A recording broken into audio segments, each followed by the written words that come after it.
You ready? Okay. Good evening, everybody. Welcome to study session of the West Valley School District Board of Directors. It is Tuesday, October 22nd, 6 p.m. We'll call the study session to order with the Pledge of Allegiance. Ready? Begin. I pledge allegiance to the flag of the United States of America and to the republic for which it stands, one nation, under God, indivisible, with liberty and justice for all. All right. Any changes to the agenda for the study session? No changes. Communications? No communications for the study session. All right. So we have one discussion item for the study session, and this is roles and responsibilities presentation. Peter, would you like to introduce our guest, and we'll start the program? Well, I sure appreciate Cindy McMullen coming to us from the Spokane area. She's a school director for the Central Valley School District and also a representative for WVSD, the Washington State School Directors Association, as part of our onboarding for our newer board members and certainly appropriate professional development for our more veteran board members. We're wanting to have Cindy come and take us through a session here in the study session for board and superintendent roles and kind of clarify responsibilities and leadership roles that we have as board members and as a superintendent. So Cindy, I'm going to not take up any more of your time. They're all yours. Thank you so much. Thank you, gentlemen, for inviting me and having me come and work with you. I have been on the Central Valley School Board now for 36 years and also spent 4 years on the State Board of Education. It was too far away from the kids and what all the work that school boards do. So I got the opportunity to go back to Central Valley. Congratulations to those of you who are completing your first year. Thank you. I hope your nose is above the water. There are days when even now for me, I'm not sure my nose is above the water. But thank you for your dedication to your students, to your staff, your community, your families, and to each other, because the six of you are a team. And what you do as a team makes a tremendous difference for your students. So that's what we're going to talk about tonight. What are the roles of school board members? What are the primary responsibilities of the board? And what are the primary responsibilities of the superintendent? How important it is to have an effective governance team, and of course, working together. So the role of the board is at the strategic level, that very high level, determining what.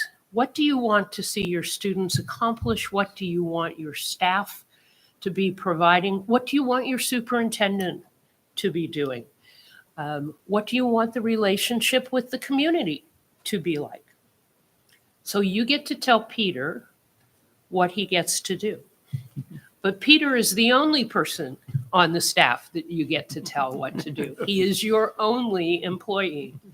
And sometimes the community doesn't exactly understand that. They think you hire and discipline and fire and correct and all the in-between things, the whole staff.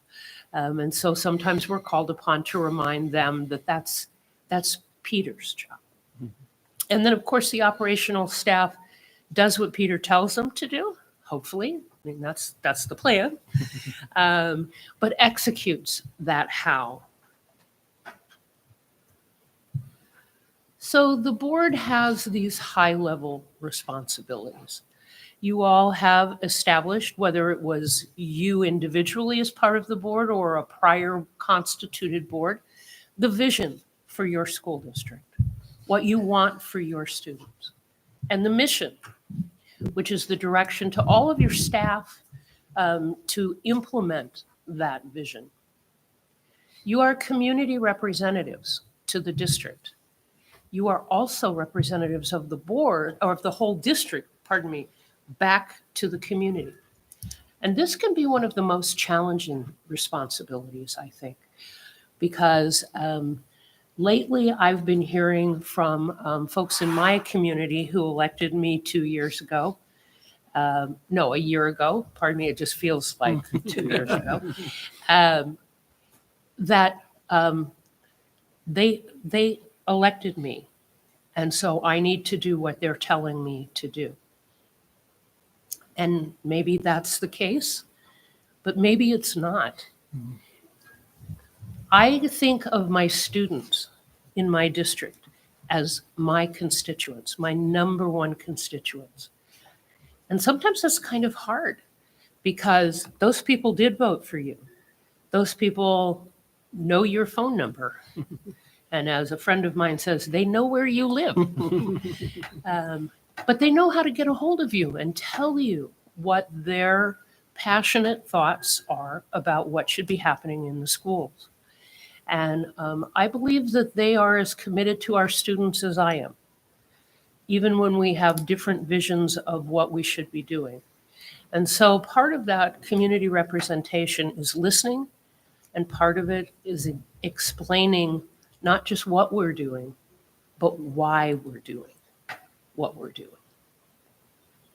As far as employment, we get the exciting job of hiring, supervising, and evaluating one person, Peter, in your case. And that is both an individual kind of thing with your relationship with Peter, but also the five of you together and your relationship with Peter. And sometimes those are a little different. The main thing that we do is review, revise, and adopt policies. That's how we govern. And policies are every bit as binding and have all the same responsibilities as if it were a law or a regulation. If you follow your policies and they are well thought out, they are vetted either by WVSD and their legal team or by your own legal team. And by that, I do not mean your president. He gets to be just a member of your board. Somebody else can be the lawyer. Thank goodness. I was a lawyer until I retired 4 years ago, and that was, I am a lawyer, but not the lawyer for the district. So we'll get somebody who knows what they're talking about on school law. But it is important to follow those policies. If we don't, we can be called to account for that. And rightly so. We have set forth what we will do, and through our procedures, how we will do it. And as much as we ask folks in the community when they're interacting with us to follow those policies and procedures, most importantly, we need to be following them. And that's one of the major responsibilities that Peter has, is making sure that the staff is following all of those. You all have your strategic plan and your goals and the initiatives under that. Very exciting. And part of our responsibility as a board is to monitor the progress toward all of that. And that's a big job, especially in a district your size, to know about not just some of the things happening at the various schools, but also the various goals that you have and how that's going, what's going well, and what challenges do you have? What things are getting in the way for your staff or Peter to be able to implement it? And thank goodness, I think we might have COVID in the rearview mirror, so we don't have the current effects of COVID. But I think most of us agree we're still dealing with the effects that came when we had COVID and when we were coping with that. And then one thing that's become very, very challenging in the last few years is the budget and fiscal management. And Peter, maybe you can help me with this, but you all look like you're in pretty good shape, like you carefully managed your money, and you're not looking at some of the challenges that other districts have had to go through. Yes, that's correct. We began not just this past year, but the prior year as well, anticipating the reduction in the federal emergency relief fund. So we knew that was coming. We also had some other challenges with the reduction of regionalization, reduction of the local effort assistance fund. So we were aware of all those reductions, and so we had to make some staffing adjustments to correspond with that. But we had a balanced budget this last August, and we're moving forward. We met our enrollment targets for this school year, so we're in a good position. Super. Central Valley had a similar situation. We also lost levy equalization funding, a substantial amount. In our case, it was because our county reassessed everybody's property, and everybody's property jumped 30%. And so there went a whole bunch of the local effort assistance match that we didn't qualify for anymore. We also did our adjustments on staffing, not this year, but last year. And it wasn't fun, but it was very nice this year to know that we were in a solid place and looking forward. One of the things that our finance director has been talking with us about is the amount of our fund balance, which we in the past have been fairly conservative on so that we could implement as many programs as we could for students. But we're finding with the cost of things, especially things we don't have control over, like insurance and fuel and other things like that, that we're going to have to look at a more robust fund balance. And that goes back to that community interaction.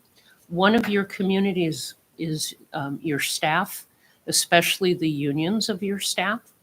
And so if you're moving in a different direction on something like we are with fund balance, it takes a lot of discussion and a lot of understanding and continuously reminding, I think is a good way to say, the why behind that. So you all have been doing this for at least a year. What do you find on this list to be the most rewarding? When I made you all have to turn around, I'm sorry. I really enjoy the progress and the management of the goals, making sure that what we're looking at is what we wanted to accomplish. and the long-term vision of where we want to be is satisfying. Excellent. Were you part of doing the strategic plan? Yeah, we've all been part of the strategic plan, and Oh, then we get to participate in long-term planning in the next season. Wonderful. Okay. Anybody else? I'll jump in. To me, there's two areas here: review, revise, and adopt policies. And I think the big one to me is budget and fiscal management. I just believe that that is fundamental in what we do and is a must. We just don't have room to wiggle with that too much because there's so many things that could go wrong. And I believe in just being prepared for the unknown. And so I think we've done a great job as a district just planning for that. So a lot of good people involved. And I think it makes our job a little bit easier as long as we're not having to constantly manipulate it ourselves or trying to. That's really, I don't see that as something we should be trying to do all the time. I think it's great for us to ask the right questions, but not necessarily going in there and making those changes. I would prefer to see our folks that the superintendent has on his staff really work with those numbers first and then present them to us in the fashion they want to see finalized. Excellent. And that is important. You hired your superintendent because he had skills and a personality and a good fit and brought to you what you wanted for your students and your staff and your community to have. And then he's hired experts in all those different areas.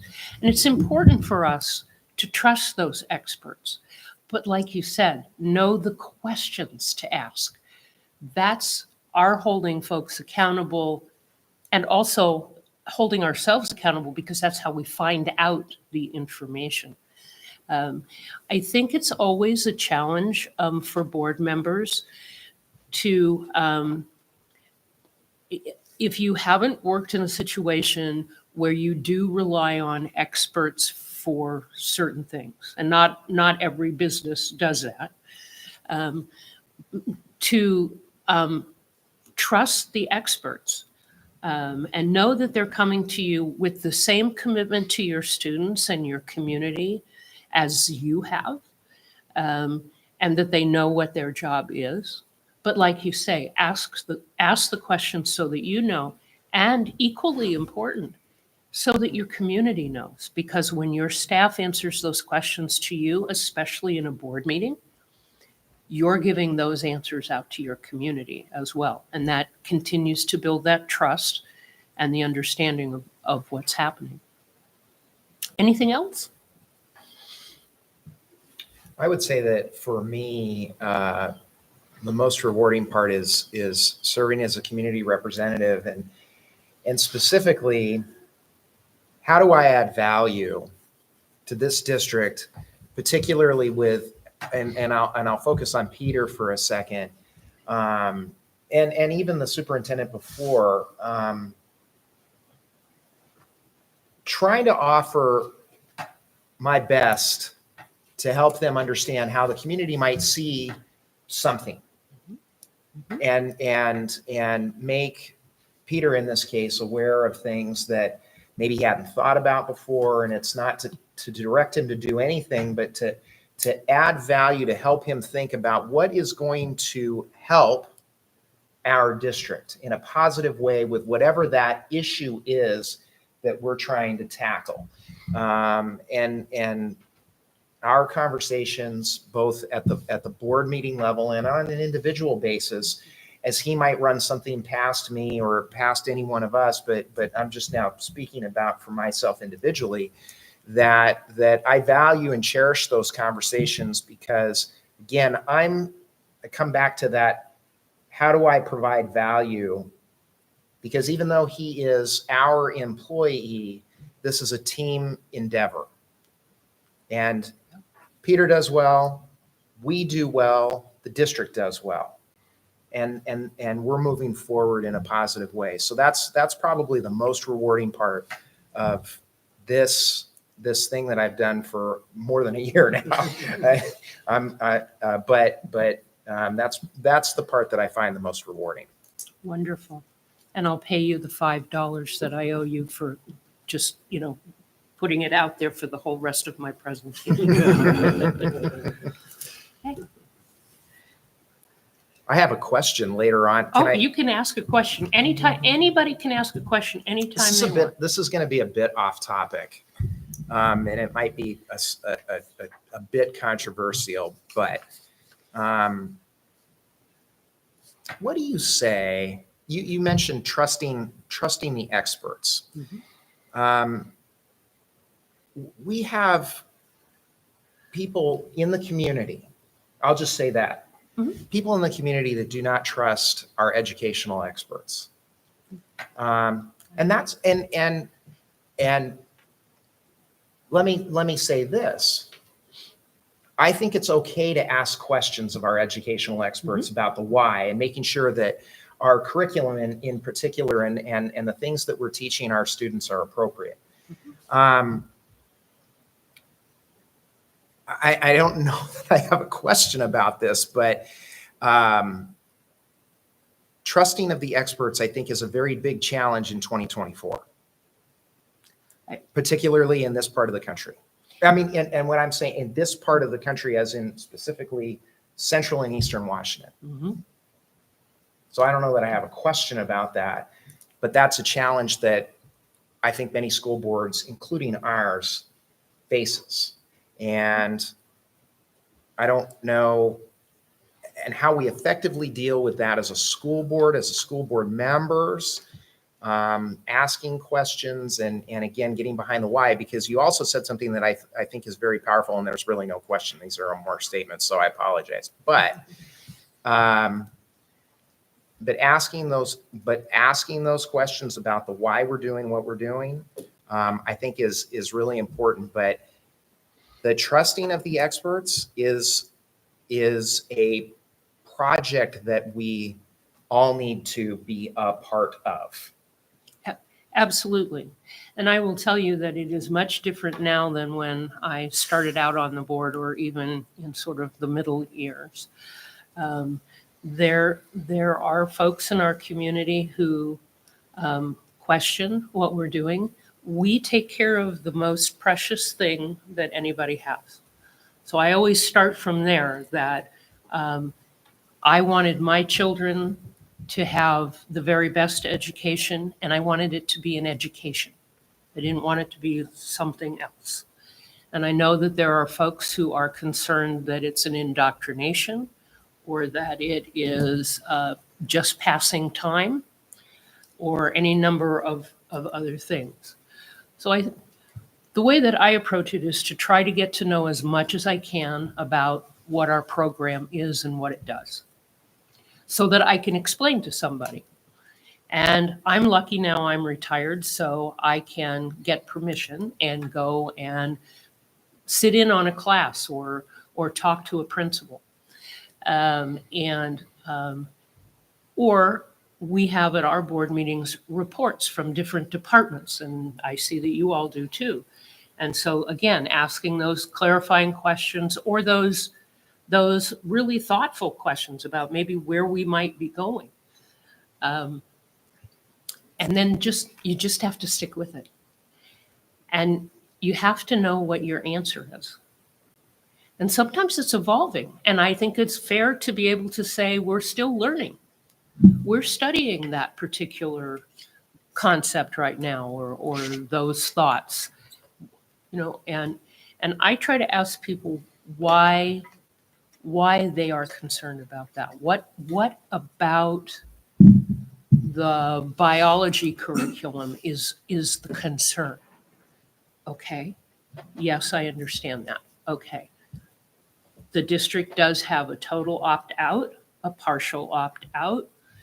Does that meet your needs? Well, I understand you don't think any child under the age of 18 needs to learn about human sexuality. We have a lot of parents who want their children to learn that. So we offer it, but your child is not required to take it. Now, that's an easier situation than, say, like history, where we don't necessarily have that kind of an opt-out program. And then again, what are your specific concerns about this?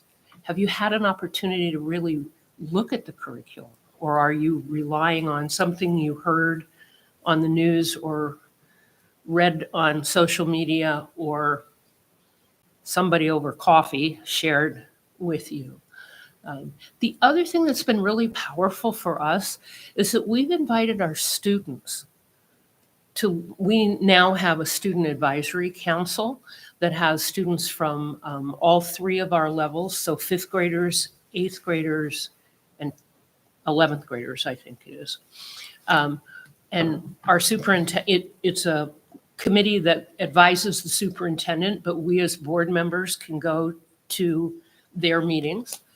And the superintendent asks them questions like, what do you think about cell phones in school? Various things like that. So we also have our students who have helped us. And we have some, and I know you do too, some amazing students who are so much better able to articulate than any one of us on the board what this means to them. I think it's an ongoing discussion, and it's as much trying to listen and meet the needs of people. But I also think we have to know what our position is once we've reached it. Not that we're going to say we will never reconsider this, but we go through the thoughtful process, get all the information that we can, make a decision at some point. I used to work for the government, and one of the things in those days in the 80s, everybody seemed to do a report. And the report took like 6 years to do, and you never got around to the decision. And I think we have learned that you can't do that. You study, you get the best information you can, and you make the best decision you can with what you know.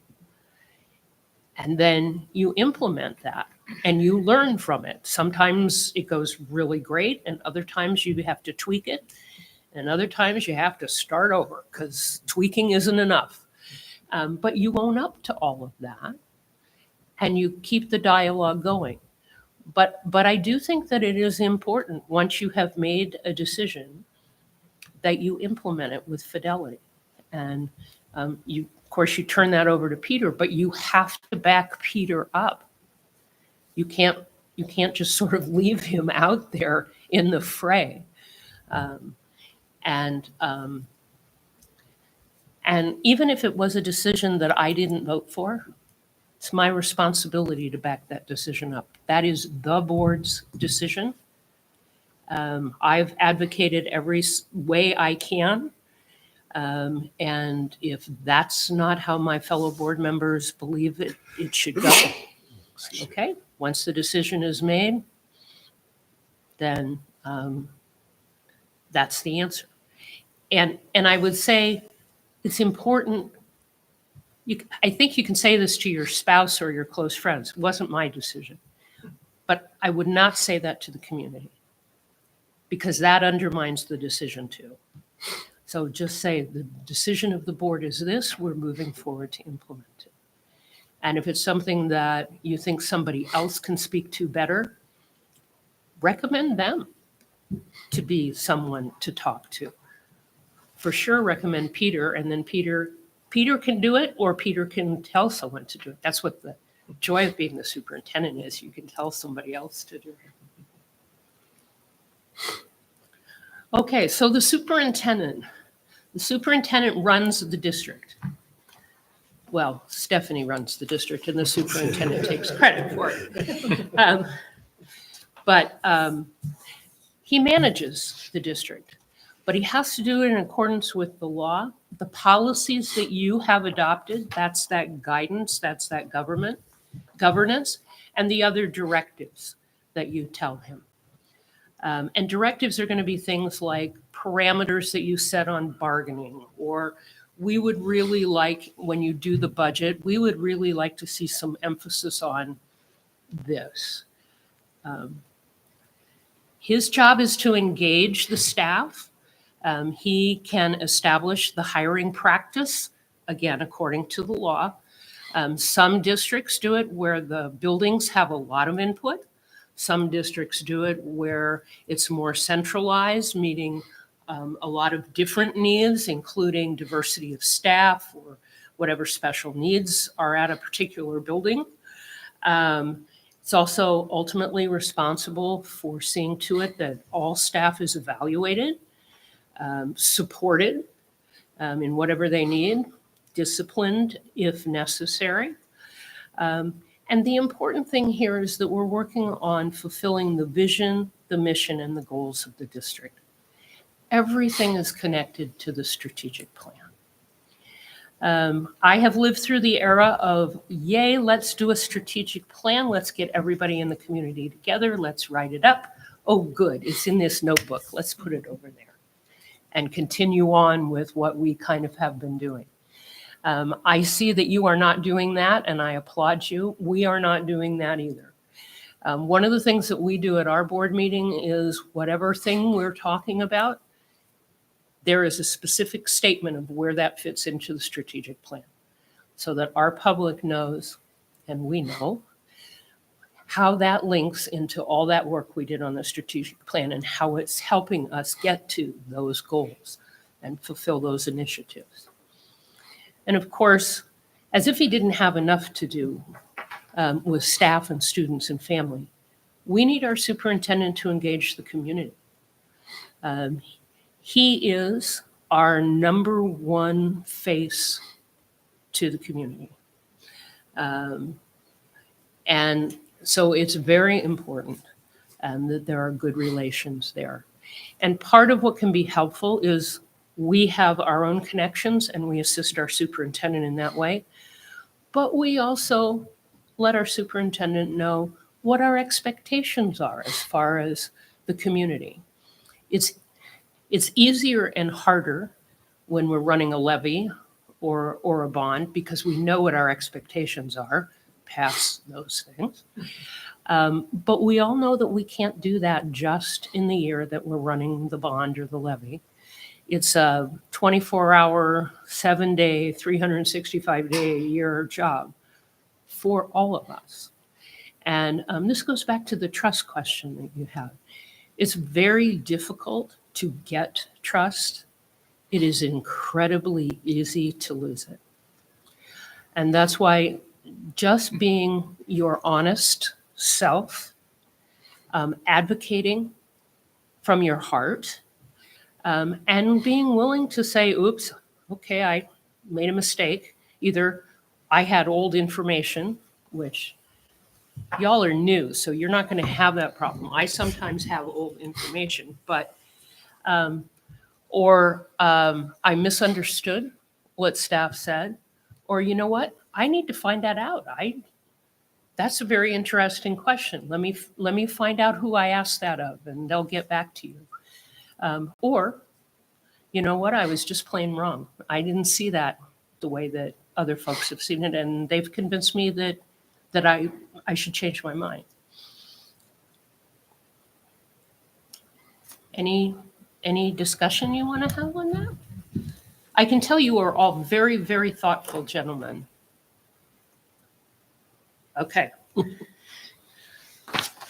So this is a list, and this is from WVSD, and it's the juxtaposition of the various things that we do. So like we said, we decide what, the superintendent decides how. We ask for information, but the superintendent also asks for information from us. And one, of course, the biggest things is no surprises. So if you were at the grocery store and the person behind you was talking about whatever, and it's fairly, yeah, it's something the superintendent should know, please get to him as soon as you can. Not while you're in the line, but maybe while you're in the car or when you get home. Let him know as soon as you can.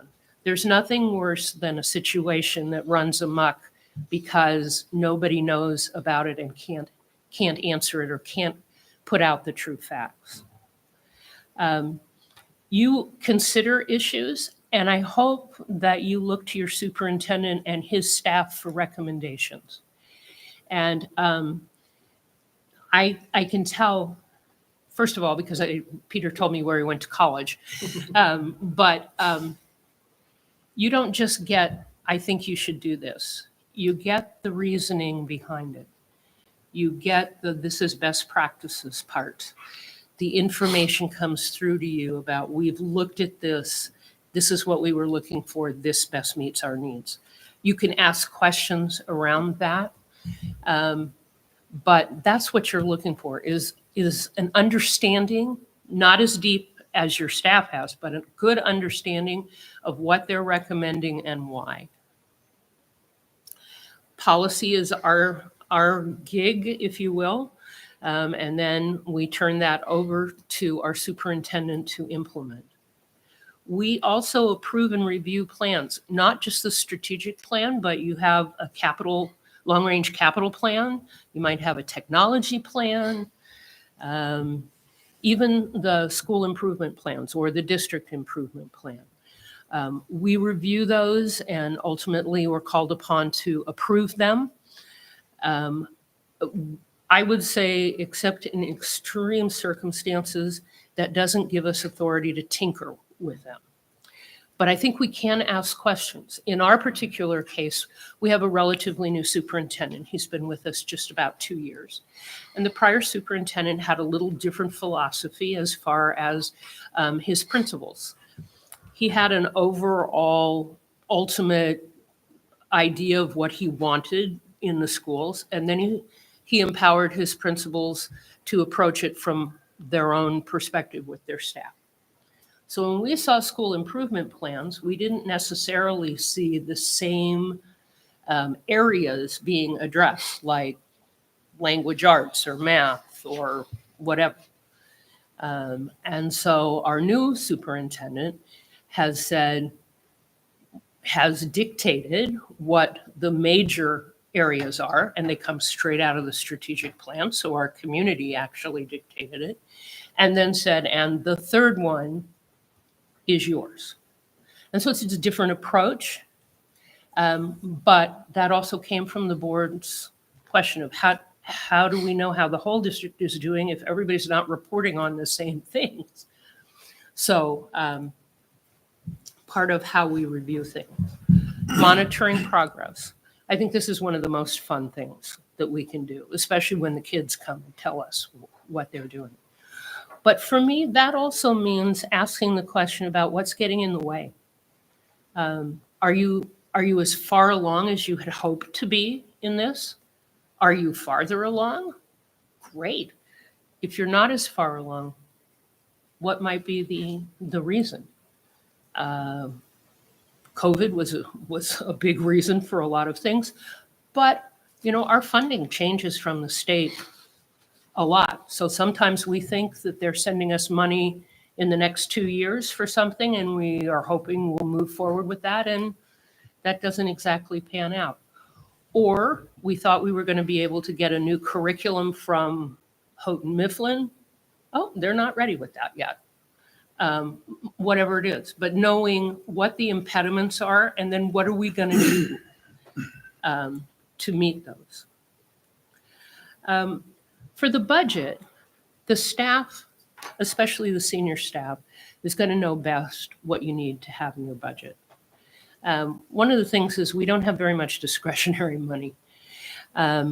Most of our money goes to our staff, which is the right place for it to go. And then there's the other money that goes to what they call the MSOCs. And usually those are the ones that we have no control over how much that's going to be. But we do have some discretion, and that's where a good, robust conversation based on your strategic plan about what are our initiatives going to be over the next couple of years? How are we going to address this part of the strategic plan? What are your ideas for improving our math scores? Whatever it is. What you fund is what gets done. What you shine a light on when you ask questions, when you put money in the budget, that's where the focus goes, all the way down through the entire system. And so that's very powerful. You have a lot of authority to guide and direct. we represent the public interest, which, as we've talked about, can be a little tricky. I think all of us advocate on behalf of our students and our families. It's important that the superintendent be the link between the board and the staff. And not just in when somebody says, gee, I wish the football coach would put my son in to play more or whatever. But in all things, the board has this expectation of staff. That's Peter's responsibility then to share. Not that you don't talk about it at a board meeting or you don't talk about it with Peter or you don't say it in the community, but getting it to the staff is Peter's responsibility. And one of the things I think we're really learning is that we need to find authentic ways to seek and consider community input that are different than what we've always done. Parent-teacher conferences, board comments at board meetings, feedback loops, or whatever. All of us are working to find better ways to connect with our community. And particularly in a time when our families are overloaded with everything. Some of the families in my community, both parents work 2 jobs. It feels almost like a football handoff when who's going to do dinner tonight and who's going to be where and how are we going to get to things. How do we make access to their teachers, to understanding what's going on in their schools, to understanding what's going on in our district? How do we make that really available to them? Just doing it on a Thursday night, because we've always done it on Thursday night, may not be the answer anymore. I think technology has helped us a lot, but we also know that not all of our families have the same access to technology. So there's a lot that we have to think about there. So big deal. We have a job. You guys all got elected. You're volunteers, essentially. You come together a couple of nights during the month, and you make these decisions. And then, does it make any difference whatsoever? I mean, couldn't we just completely screw up and Peter would still make sure that everything works well? Well, we've found that that's actually effective boards are very important to effective school districts. And part of that comes from knowing what our job is and then working as a team. Trusting one another and having respect for one another, especially when we disagree. And I'll tell you, I'm Irish. That's a very difficult one for me sometimes. I get passionately involved in my opinion, and my husband gets to bear the brunt of that after school board meetings. But understanding that all of us come from that. Frequent two-way conversation or communication, especially with the superintendent individually. I don't know, we have a thing where we each get to meet with the superintendent once a month, and then 2 of us together meet with the superintendent another time during the month. And that's been really helpful to get another perspective from another board member. And we have 2 brand new board members and 1 relatively new board member. So, and also, and this one's tricky, communication among yourselves. You have to be very careful about the Open Public Meetings Act. That part where if I talk to Joel and we're on the board and then Joel talks to James about the same thing, now we can count to 3 and that means we've had what's called a serial board meeting about a topic. That's very hard. So you have to be careful about that. But there are times when you're able to share individually with each other. But I encourage you to do that at your board meetings, to be open about the things that matter to you, including if they're concerns, but do it in as positive a way as you can, seeking to make things better. We've already talked about no surprises. The ultimate for me in that is please don't bring especially a controversial issue to a board meeting and then put it on the agenda and want it resolved tonight. I was with a board a couple of years ago, and one of the board members came in with a report that she had written, copies for everybody, and put them down in front of everybody and said, I move that we add adopting this report to the agenda tonight. Everybody was a little like, and it was a very controversial issue, and there had been no discussion about it ahead of time. That's not the way to make a decision anyway. Getting the topic out, saying, can we please discuss whatever it is, and can we have some input from the staff on how this affects our students or maybe our parents, our liaisons know that, or whatever, and ask your questions, and then do it in a thoughtful way. What you're doing tonight, professional learning. And please continue to do that, whether it's reading things that come from WVSD or the National School Boards Association or lots of other wonderful places. Harvard has fabulous stuff that it puts out. I'll put in a plug for my alma mater. Stanford does a good job too. I'm sure all of you have your own alma mater that has done a great job. Wazoo has some wonderful things. The ESDs do a great job of getting a number of things out to us. I would potentially lose my WVSD job if I didn't encourage you to come to the annual conference, which will be in Spokane in just a few weeks.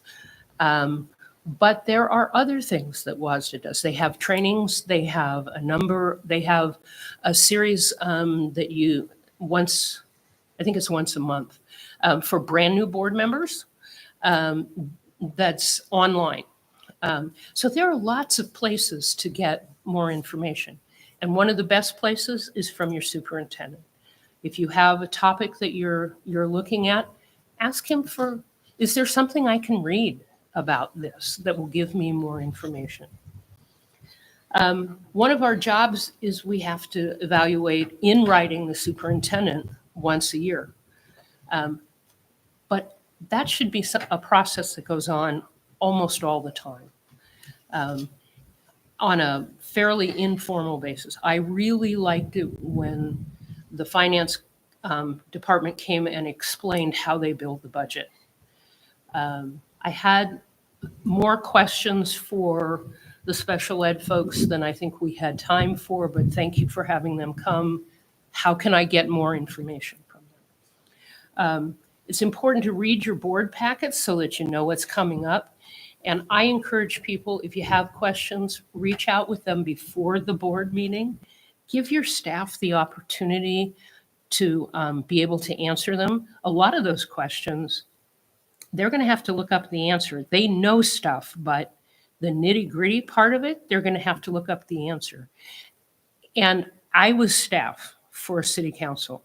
And when they would come up with a question that I had not figured out that they were going to ask, and I didn't have the answer ready for them, I felt like I wasn't doing my job well. And I also felt like it made the city look like the staff wasn't very smart or wasn't doing their job. And so ask the questions ahead of time, give your staff the heads up. That's kind of part of no surprises. And Peter will tell you how he wants you to do that. In my district, we write our questions down by email, and then the superintendent farms them out. And then all of us get the questions and the answers back before the board meeting, so that those great questions that my colleagues asked, I get the answers to as well. So the most important thing for all of us, you've already said it, we're a team, right? So working together. Respect is earned. Honesty is appreciated. Grace should be granted. Trust is gained, and loyalty is returned. We build a team, and particularly when we have one or more new folks. And one of the things that I appreciate about having new folks on my board is that I am learning and relearning things, and am becoming a better board member because my colleagues ask questions, have a completely different view of what we've been talking about than I do. They have a different lived experience, so they have different questions and different viewpoints. We've already kind of talked about the speaking with one voice. When you have, the best decisions come when everybody participates in the discussion and shares their viewpoint. You were elected because people trust you and want you to be part of the decision making. So I'm not saying that you have to talk for hours at board meetings, but if you have information or you have an opinion, you should share it. That's part of our responsibility. Ultimately, we still need to know how to compromise, which is not a strong skill in today's world. But it is important because what we're really looking for is the best that we can do for our students. And maybe we can't get all the way to what I want, but we can get a step or two closer, or we can get, we can fine tune what it is that we have now, or at least eliminate whatever the major barrier is. Accept the decision. You can imagine for a lawyer that can be kind of hard. Because I thought that I had the best reasoned answer to everything. And it turned out that wasn't necessarily the case. And there are a number of decisions that I'm glad we didn't make the way I wanted them to be made.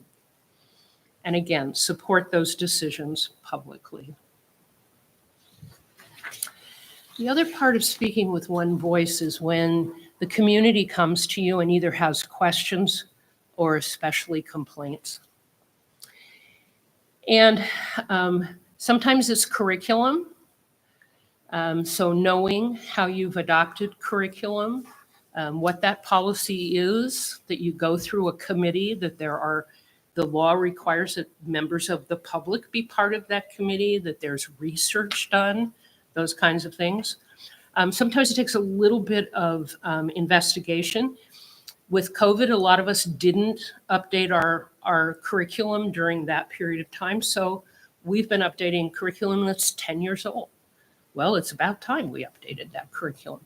But that's part of why the curriculum was not as strong as it could have been.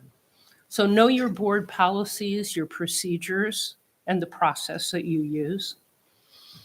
When you hear either questions or especially complaints, whether it's the sprinkler was on all night on the football field, or that teacher needs to be out of the profession, anything in between, get that information to your superintendent. Don't carry somebody else's issue. This is a really hard one because we feel that people have trusted us first to elect us. And then secondly, they come and they share this issue, this problem with us.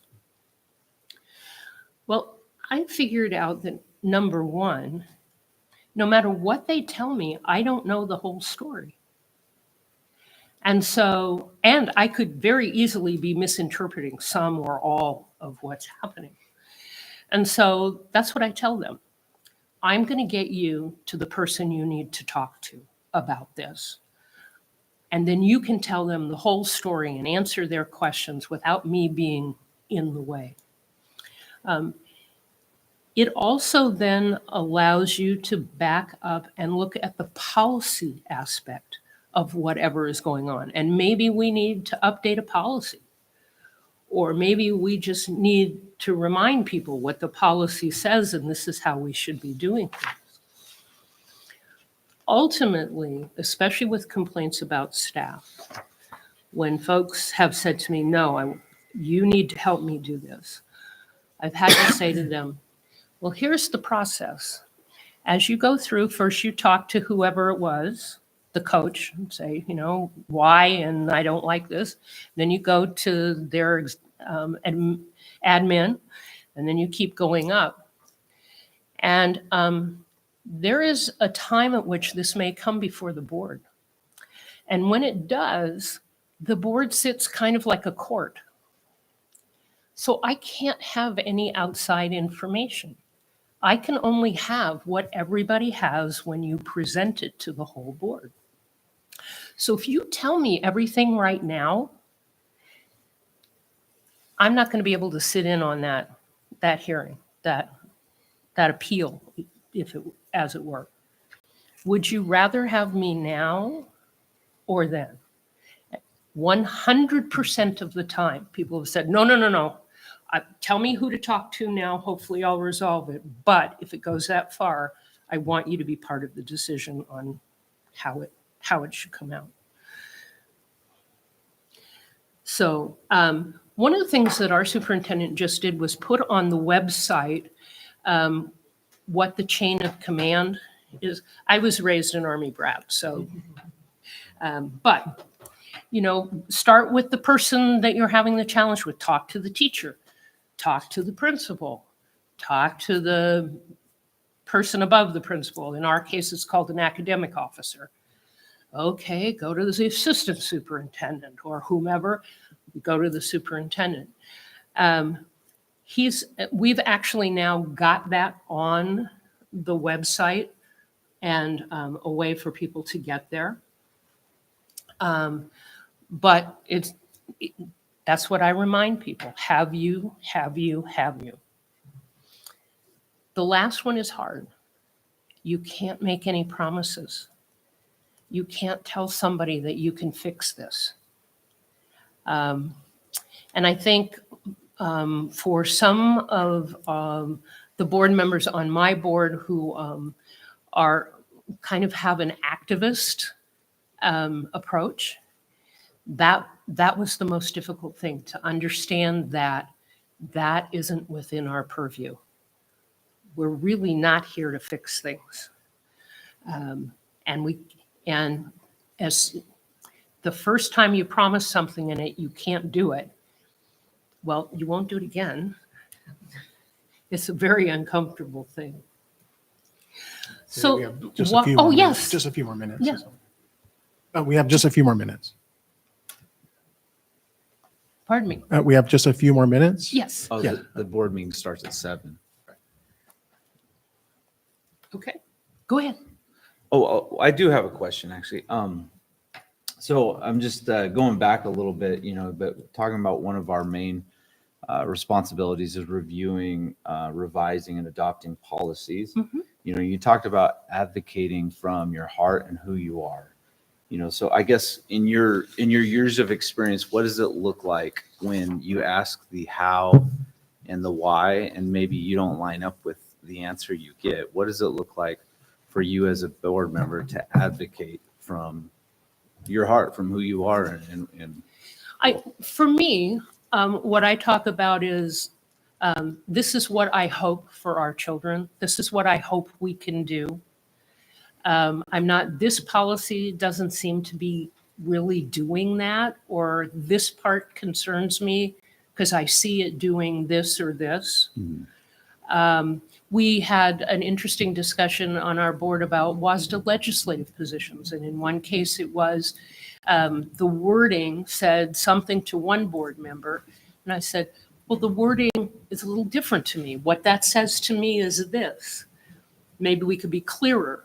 But I think trying to explain the why and the effect that you see and what you're trying to accomplish, And then what is it that you're concerned about? What's getting in the way of the great things we want to do in the strategic plan, or that we want all our students to know they belong? This policy doesn't seem to quite get there yet. I think we need to do a little bit more. For me, I always talk in the first person, and just truly try to share where I'm coming from and why. I have been known to get a little overly passionate, and that's not a good thing. Sometimes a deep breath is a really good thing. And then with other folks, I'll say, I'll try to get that same information from them. What is it here that's the concern? I'm not seeing it. Help me see it. That kind of thing. And I think too, you can share your story or the story of a student that you know. I've seen this impact, and I don't think that's the impact we want. You know, is how could we fix that? How could we make sure that doesn't happen again? And the one caveat, again, having been a lawyer in my past life, sometimes you can't fix it because somebody passed a law that makes it that way. But you can do what you can to mitigate the impacts and make it as good as you can. So our actions matter because when we address factors within our control, we stay in our job. We can create an environment where what we want for our students is possible, where the barriers that are in their way can be overcome. And we can create conditions where every student achieves at high levels. And high levels means, in my heart, for them. Some students achieve in the world's definition of high levels more than others, but every student can achieve at their own high levels. And that's why we all do this fun job for the millions of dollars that we get paid. Thank you so much for having me. Thank you. Please feel free to ask any questions that you might have. You have, I think, 3 minutes. Well, actually, it's 7 o'clock. I was, and just for folks online, so the school board meeting will start, it usually starts at 7 o'clock, but I'm gonna, if it's all right with the board, I'm gonna give us like 5 more minutes to ask any questions. We'll take a 5-minute break at 7:05. We'll convene the school board meeting at 7:10. So the folks online know what's going on. So, Thank you. we have 5 minutes approximately to go ahead and ask Cindy any questions. Thank you. Well, if nobody's going to jump in, the other question I had was, in your experience again, what formats have you found that allow the open discussion? Because I think that's one of the things that I think we struggle with is, and maybe it's because we're newer to the board, but what formats have you found that allow that open discussion so that we can discuss these things in a normal conversation rather than constantly trying to follow Robert's Rules of Orders? Robert's Rules of Order are something that I think you should be guided by them, but not bound by them. But there are 2 different ways you can do that. Sometimes, let's say it's a policy and it's a relatively routine policy. I think the discussion during the board meeting can usually get to the issue. You all can agree that you're either going to follow the rules very strictly, and so you have to have a motion and a second, and then you can have discussion. Or you can have discussion, ask questions, kind of, get all the things clear in your head and maybe even come to consensus and then have a motion. One of the things that we do is we have what's called 3 touches on any of our policies. So the first one is just a written report. We have to update this policy. It's usually because the legislature has updated it or told us to update it. But we have to update this, and this is what it deals with. And this is the impact it's going to have on students. So then from that, we can ask our questions of the superintendent and learn more about it. Then we have an actual first reading. So then we discuss it. Share, I like this policy, I'm concerned about this, what does this paragraph mean, or whatever. And then we pass it on second reading, usually on the consent agenda because we finished it. So for more routine things, that seems to work. For things like cell phone policy, we have work sessions. And we set aside an hour at one of our board meetings during the month. In the second board meeting of the month, we have a work session. And we try to get all of our concerns and questions to the superintendent ahead of time, but we usually have staff there to help us. And then we sort of suspend the rules and we, kind of just raise our hand, I have a thought or whatever. And I think those meatier issues, having a work session can be really helpful. You can still have the 3 touches. I mean, if you're going to have a policy, for cell phones, you'd have a policy. So that kind of adds a fourth to it. That's good. Thank you. I would also really encourage you to talk one-on-one with your superintendent or one-on-one with your board chair about things as well. And Cindy, it sounds like the work session is what we call study sessions. Yes. So we have it similar.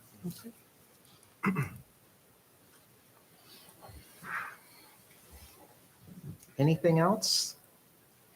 Well, Cindy, thank you very much for your time this evening and a very informative presentation. Whether you're just starting out on the board or you've been on for a little bit, it's very good. So thank you very much. Thank you so much for having me. Thank you for what you do for your students, your staff, your families, and your community. It makes all the difference in the world. Good All night. right, thank you. Okay, so that will conclude the study session at 7:05. We'll take a 5-minute break and we'll pick up with the regular school board meeting at 7:10.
We're 1 minute late.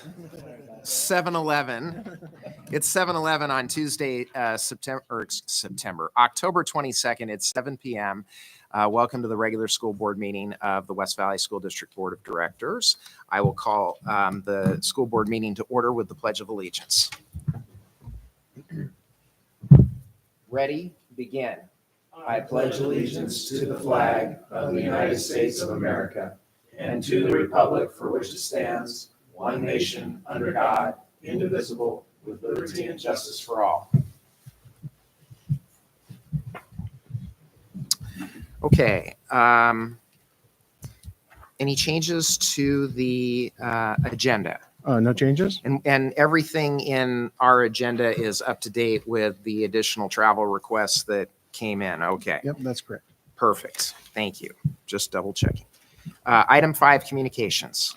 The response to public comment is a placeholder, and then we do not have our high school representatives this evening, so we do not have the high school ASB report.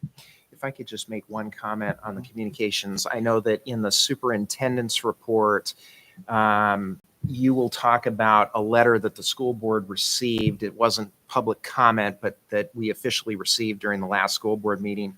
And you addressed some of the items that were raised in that letter. And so that'll be to come in the superintendent's report, correct? That's right. Dr. Finch? That's right.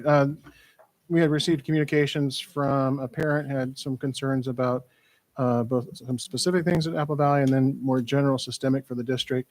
I did reach out to the parent and corresponded with her and also have a follow-up with the superintendent's report. So I'll be sharing that during the superintendent's report. Okay, great. And we don't have high school student reps tonight, so we'll move on to item 6, which is our program presentation, strategic plan progress monitoring. Dr. Finch. All right. Well, we adopted a strategic plan for the district in May. We've been working all throughout the summer and now here in the fall on putting the plans into place for implementation, and then also how are we going to measure success. I remember when we adopted the plan, president of the school board here, Michael Thorner, said, how are we going to know 1 year from now that we're making progress? And so we've been working hard to identify the formative assessments, we'll call them, for progress monitoring. And then we have identified the summative assessments as well. For the summative assessments for each area, I have placed those on the website under the strategic plan section of the website. So we can easily see the summative assessments that will be measuring success and monitoring or measuring success on the strategic plan. And tonight we're going to have a presentation here by leaders from the district on the formative assessment or progress monitoring that we've been working on this fall. And just again, for the audience online, the 4 areas of the strategic plan are goal 1, a culture of safety and belonging. So Susan Almason is our director of special education. She'll be presenting regarding that. She's really presenting on the work of all the schools, because goal 1 is for all of our schools. And so she's taking that information from all the principals and going to share that this evening. Goal 2 is strong foundations, the early years. So that's our early learning initiative in our elementary schools.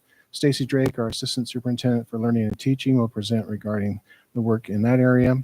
Goal 3 is mastery of standards. And so that's our mid-level campus, grades 6, 7, 8, as well as our innovation center, which really is a standard-based campus.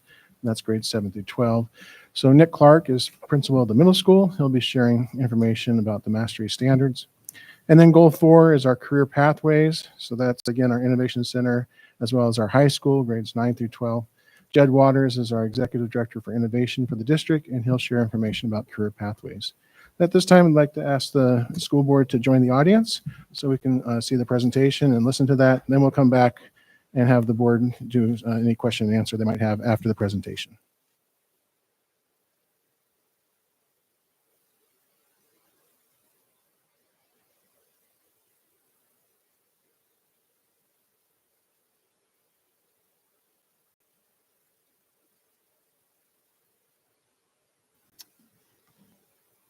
All right.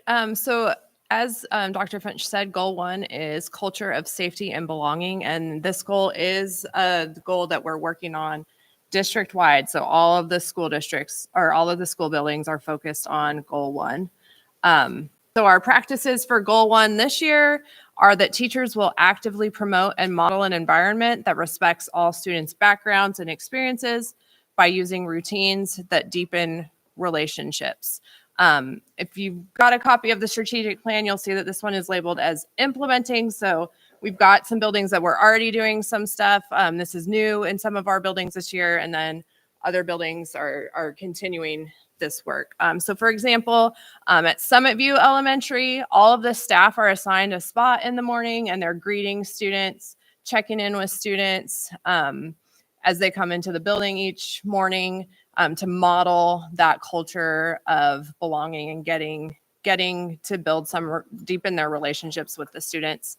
At Apple Valley and now this year, some of our other elementaries, they're doing a soft start in the morning. So instead of coming right in and getting right to work in the morning, there's a time that students can come in. It gives teachers time to check in one-on-one with students, kind of see how they're doing, again, deepening those relationships.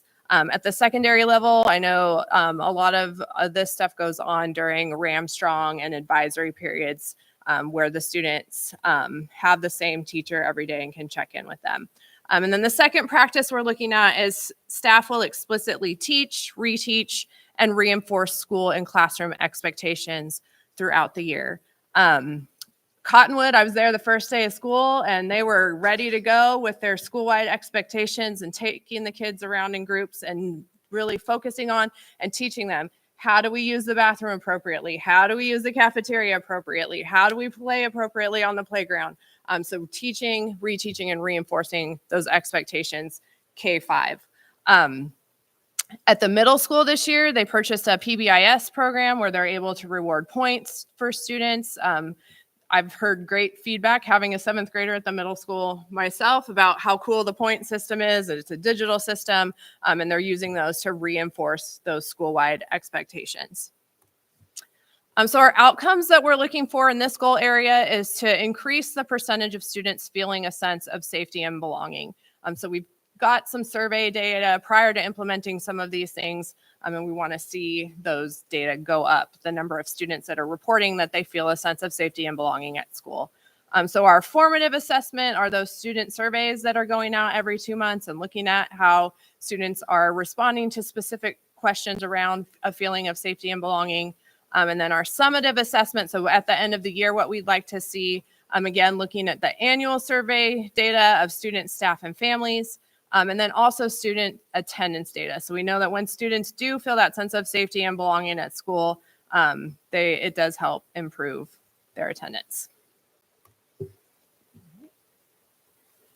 Okay, goal 2, strong foundations, the early years. This goal 2 is our elementary schools in the district. They do goal 1 and goal 2. So the first phase of the strategic plan, which is the first 2 years, the elementary schools are focusing on reading, on ELA. So the practices are that teachers would facilitate student talk and language acquisition and a vocabulary print-rich environment.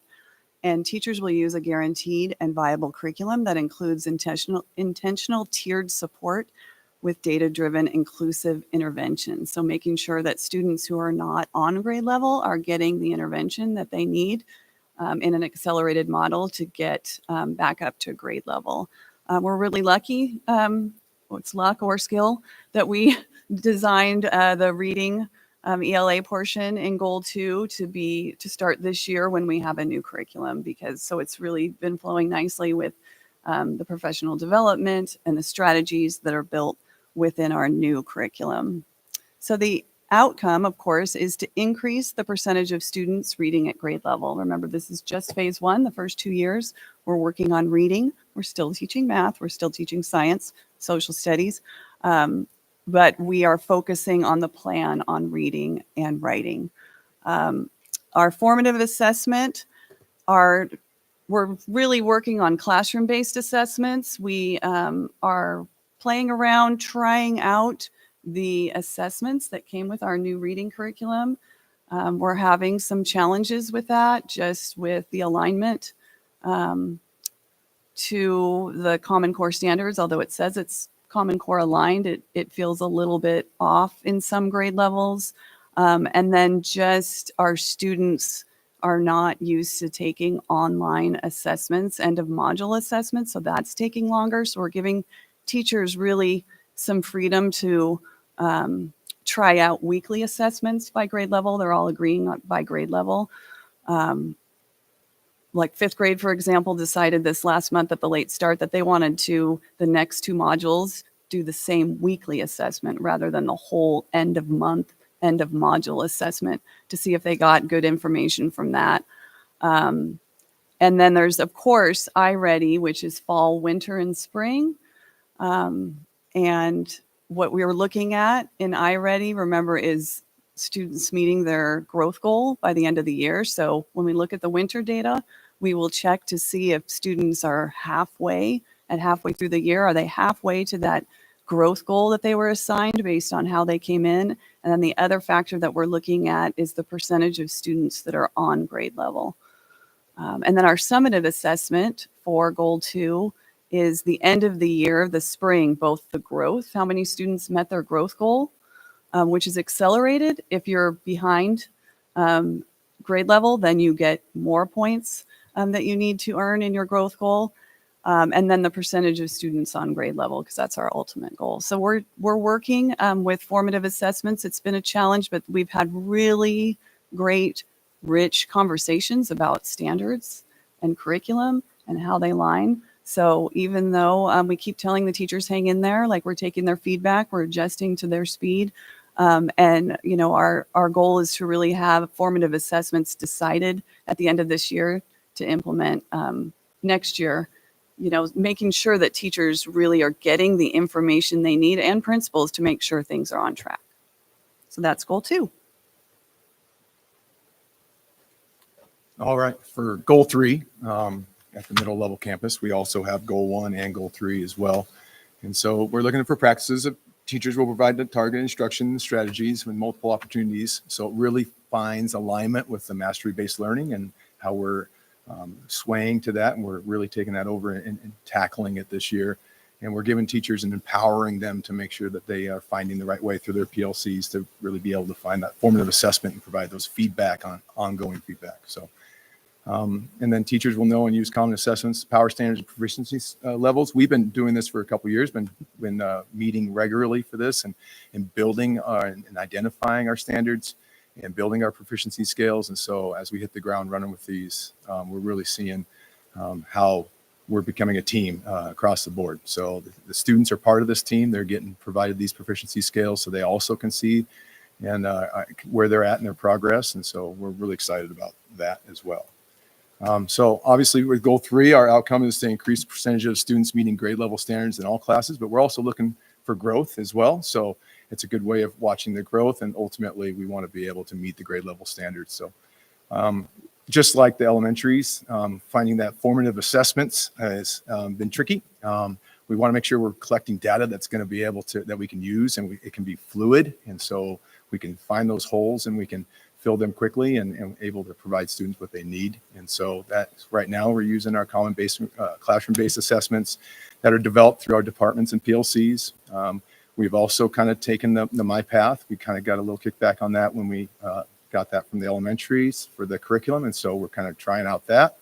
And iReady also seeing if we can find a way to utilize that regularly as well. So we got people doing different things. And like I said, we're empowering them to try it out, and we'll see what sticks and see what really works for our kids and what works for our systems. And so the summative assessments are pretty well established. You know, we kind of do our smart balance every year, and in the ELA math, our iReady happens 3 times a year.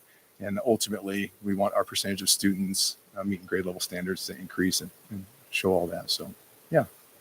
So goal 4 is good. Goal 4 has to do with career pathways. So one of the practices is our teachers providing focused and purposeful high school and beyond lessons. And as we start to look at that, that is done a lot in our advisories so in Ramstrong at the high school. And then when we get to the innovation center, that is worked in throughout their pathways. So again, our goal is teachers assisting students in making connections between the class content and their future goals. So it's really putting the why into what they're learning and helping them build connections that way.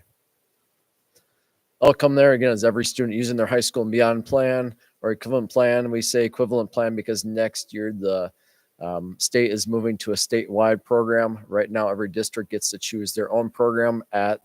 In West Valley, we use Zello. It is kind of the Yakima Valley common plan, but as a state, we're moving to School Links. So there'll be some things. I'm actually heading out next week to a training on that. So we'll be moving the district into that realm. So we align with all the state things over the next year. Look at formative assessments. Again, we're looking at the percentage of students. We can pull that data, engage in Zello, and then a percentage of students passing all their classes monthly in our formative assessment. Also for this, we're looking at graduation rates. So career pathways kind of fits into a few different things. We got the high school beyond plan, and then we're looking at students graduating and students on track. So another one of those goals, we'll jump back here. Another one of the practices, again, just looking at the high school innovation center holding meetings, develop success plans for students moving from the mid-level campus. They're maybe behind pace. So as they move from mid-level campus, or as they move from either 6th grade or from 9th grade or 8th grade at the Innovation Center to 9th grade, how do we keep everybody on track that way, academically, behaviorally, and socially? This year, the high school started their high school 101 class, or freshman 101 class. That's really building success because we're really trying to connect students to things in the high school. So they wanted the tour Graham Landing. They're talking about clubs. They're really trying to make a meaning to why you're in high school, why it pays to be successful that way. So that's one of the things the high school is doing. We have 3 teachers doing that, and they've enjoyed this year, really trying to help the students have meaning. So hopefully that helps keep them at pace and in school. Part of that, again, is we got the 9th graders on track for graduation. Our formative assessment is the percentage of 9th grade students passing all classes, and then we can pull those reports monthly.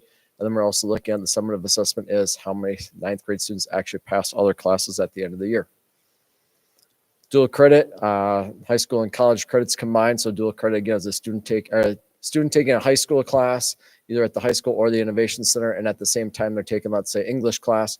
They're also earning college credit for that. So if they're taking a junior, senior level English here, they may be earning English 101 at the college level. A lot of our dual credit is through Central and some is through Eastern. So our practices, we want teachers to offer, teach, and promote those courses. And then we want our students being successful and taking those courses. Outcome there, again, is an increased percentage of students who graduate with some post-secondary credits. Formative assessment is percentage of students enrolled in those courses who are earning credit.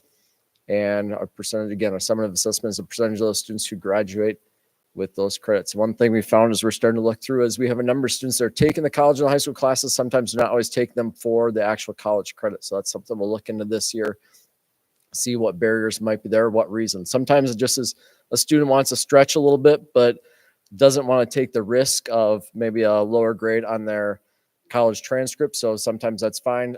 Sometimes it actually does enhance the credit that's offered through the course. Let's say instead of a 1 credit class, it might be offered as a 1.5 credit course, because anytime we offer a 5 credit college course, we have to like super enroll it. So instead of being a half credit for a semester, you actually get a credit.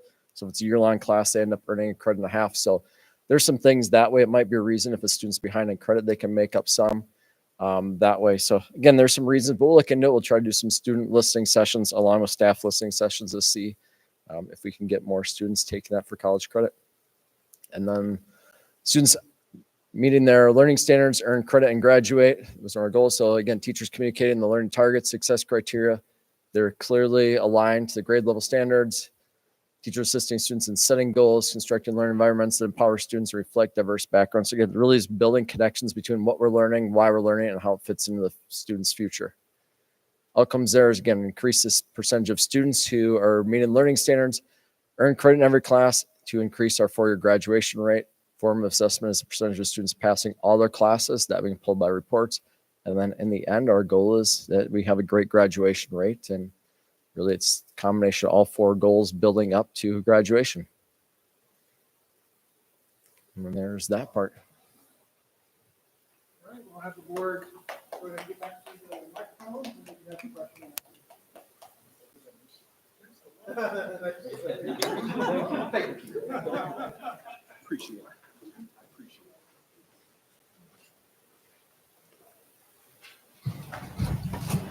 You can turn the mic on.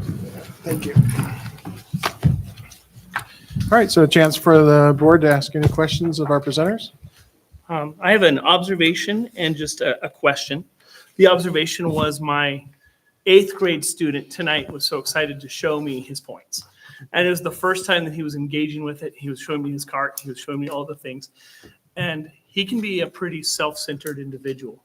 And so I was asking him about the values. I was like, where's the serving others? He's like, oh, Dad, I'm not good at that. I said, okay. But then he got to the point where he was like, but I really want to. And it was one of those moments where just the incentive of he's points driven in every way. And so it was one of the ways that connected to his heart really quickly. And I could just see his trajectory of being accepted and belonging and loving the qualities of it. So it's working in our household. Thank you guys so much. Stacy, you said, and let me make sure that I heard this right. It seems a little off for certain grades for teachers' response to it. Is there certain grades that are just a little bit more difficult? Are there ones that we can target early? I was talking about referring to the assessments. Okay. So it's the assessments that the teachers are feeling just after a month and a half Yeah. are a little off of what they're teaching. We haven't really had the time to investigate it. Sure. Okay. But there's a combination of just the, a guaranteed viable curriculum is important. Yeah. Research says that, it's really your ticket to making sure all kids can end up on grade level because they're all exposed to grade level standards. So that's a struggle. This is a new curriculum. Yeah. Teachers are trying to navigate their way through, find their way. It's very tech driven, as they all are. There's dashboards, there's click here, there's open this link. They're just figuring that out. Yeah, so We they worked just really more hard to time. get them the manuals before summer, but we couldn't get the online hooked up until late in the summer. So we're not sure what it is about the Okay. assessments. Some teachers feel like they take too long. Some teachers feel like some of the things that are in the assessment are above, like that's what I've heard from second grade. It's Yeah, a little okay. above, but we haven't really had time to figure out what's going on. So that's why we're letting them try different things as we meet with groups and get through it. Like, I think they were very relieved. I know they were very relieved when we said, we're going to take this year to learn and figure out what formative assessments make sense for your grade level. Nice. If we as a district said, no, you will do the module assessment, at the end of, and the teachers weren't using the data, what Yeah. good is that? So we just need to find something that makes meaning to them. And I think as we get through it and we start understanding how it works, it'll Nice. make sense. Just a quick follow-up question to that. Do you sense any frustration or anxiety as we're going into this direction with teachers, or is it one Yes, that? Okay. absolutely. Okay. It's a new curriculum. Yeah. And imagine having taught for 25 years and really having, your standards and what you teach, you can just wing it. You can just, and I Yeah, don't say that in yeah. a bad way,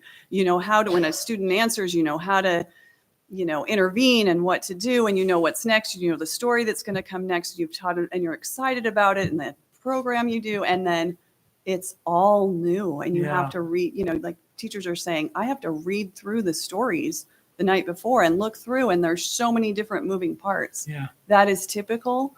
But for those that are my age, the techie part is a little tricky. like it's not the new teachers Yeah. that are saying this is a lot.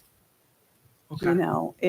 It's really our veteran teachers, and we just keep saying we know, but you're not. And they love it. They say they like it. The kids like it. The stories are great. They're more engaging. We're so glad, but this is a lot. Yeah. And so for us to say we know, and you're not robots. You get to make the decision on what parts to teach because you have the children in front of and you know them and you know what they need. They still have to preview it and look through it. Just even reading through it in the summer isn't the same Yeah. as really teaching it. So this year is challenging. So Okay. to add on that assessment and say, nope, this is what that was the wrong move. We knew very early on when the principals met, we just said, whoa, we need to slow down, meet them where they are and honor what they're saying about Yeah. their stress level. Oh, that's good. That's really Yeah. good feedback. Thank Yeah. you. Stacy, maybe you could share also, you and I are in classrooms quite a bit together, and it seems like when we've been seeing the use of the materials, and whenever we walk out of the classroom, we're like, wow, that just seems like such a rich curriculum materials that the teachers are using with the students, and really rich for discussion. And maybe just talk a little bit more it's about that. relevant. It's, there was this, I can't even tell you because I don't even know the stories, but there was the one story that Peter, you and I saw with a guy that was flying with the contraption that he made. Like the kids love it. They say it's interesting when we ask them. they say, yes, this is, this, it's fun. It's funny. This was a funny story. There's places in the text where kids can annotate. So they're learning to take notes as they read. Like that's not something that we've had in previous curriculum, right? Like it was the anthology that was the hardbound. You don't write in your book. Now it's a consumable. And they're well used already. We're seeing them curled up and shoved in desks. And but, vocabulary development. Is yes, right there there's, that can I mean, help. there's the pieces are good. It's just a lot to ask teachers, especially those that have been doing it for so long. And we are asking them to all teach this curriculum. How can no curriculum is built for the students in front of you. You have to make adjustments. But how are you going to know what works and what fits your students if you don't try it first? Yeah. So we are asking them to teach it, and that's a lot. Okay. We don't want to see other things during core time. We want you can, of course, adjust during small group time, intervention time. You can add to, but we want you to try it. Not all parts of it, but the parts that you think your students need. That's good. Yeah. Thank you.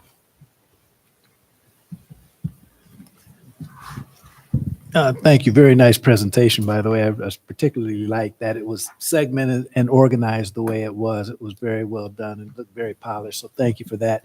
My question is, so strategic plan, progress monitoring. So of course, my mind starts thinking of metrics and how we're measuring it. The one thing I saw that struck me that I like especially was it's all geared toward, I guess, trying to improve the graduation rate and also trying to get higher grades or a better grade level for all the students. Are there any other metrics that you considered possibly in this process that could help you even monitor this a little bit more? Well, I didn't mean to ask the most difficult question. Are you talking more academically, or how you want to talk? Either one, because I tend to, I look at strategic plan, progress monitoring. So my first thought goes toward how are we measuring this process? And so it could be academic or it could be other sources, but some track that tells us that what we did 6 months ago has increased or improved 4 months later by what we're doing. So a way to monitor that, yes, this is working in the right direction, or even if it's not going as well as we thought, this would give us some traction to figure that out. And I do so well about jumping in front of Susan because she takes it home way better than I do. Right? So let's start with the kid, right? Goal 1, that's everybody. It's about inclusion and belonging, right? So we got to make them feel safe. We got to make sure that they're engaged. And so that's where goal 1, that's why we're all across the board that way. So those metrics are those surveys that we're giving out once a month from K-8. And I know the high school has one as well, their own. And so being able to read those metrics and say, hey, are you safe at school? Are you able to, be a student, or is there other things getting in your way, right? So I think it starts with the kiddo and making sure that they're all feeling that way. And then once that starts, then we can start building on those academics. And that's when the mastery based, where it's feedback based at least the middle level. And then also at the elementary with the new curriculum as well, where it's supposed to engage those kids. You see yourself in the curriculum, right? And so I think those metrics, what you're talking about is numbers. I think you'll see them.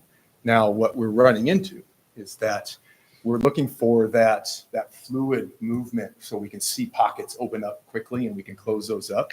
And we're just, right now, we're kind of in that stage of we're trying things to see what sticks, what's there for us so that we can see that more, clearly. Because right now, we see these summative assessments are so spread out across the year that we maybe fall in between them, right? So we want to have them a little more often and see if we can get those numbers where they match up so we don't lose kids along the way. So there are some metrics going along the way, but it always starts with the kiddos too. So I hope that. I think Nick also. No, I'm going to give it to the. Nick, you could share too about the survey that you developed has not only it's reported back in percentages of students feeling like they're safe at school, but you also have open-ended question. We for do. the students. We ask, it's just a simple 4-question. We give it in our advisory, and we've changed our advisory to the beginning of the day. So we kind of have that soft start as well. It's something that we've done this year, but it's just a four question, and it kind of coincides with what our strategic plan is asking us to monitor. And then the last question is what are some things that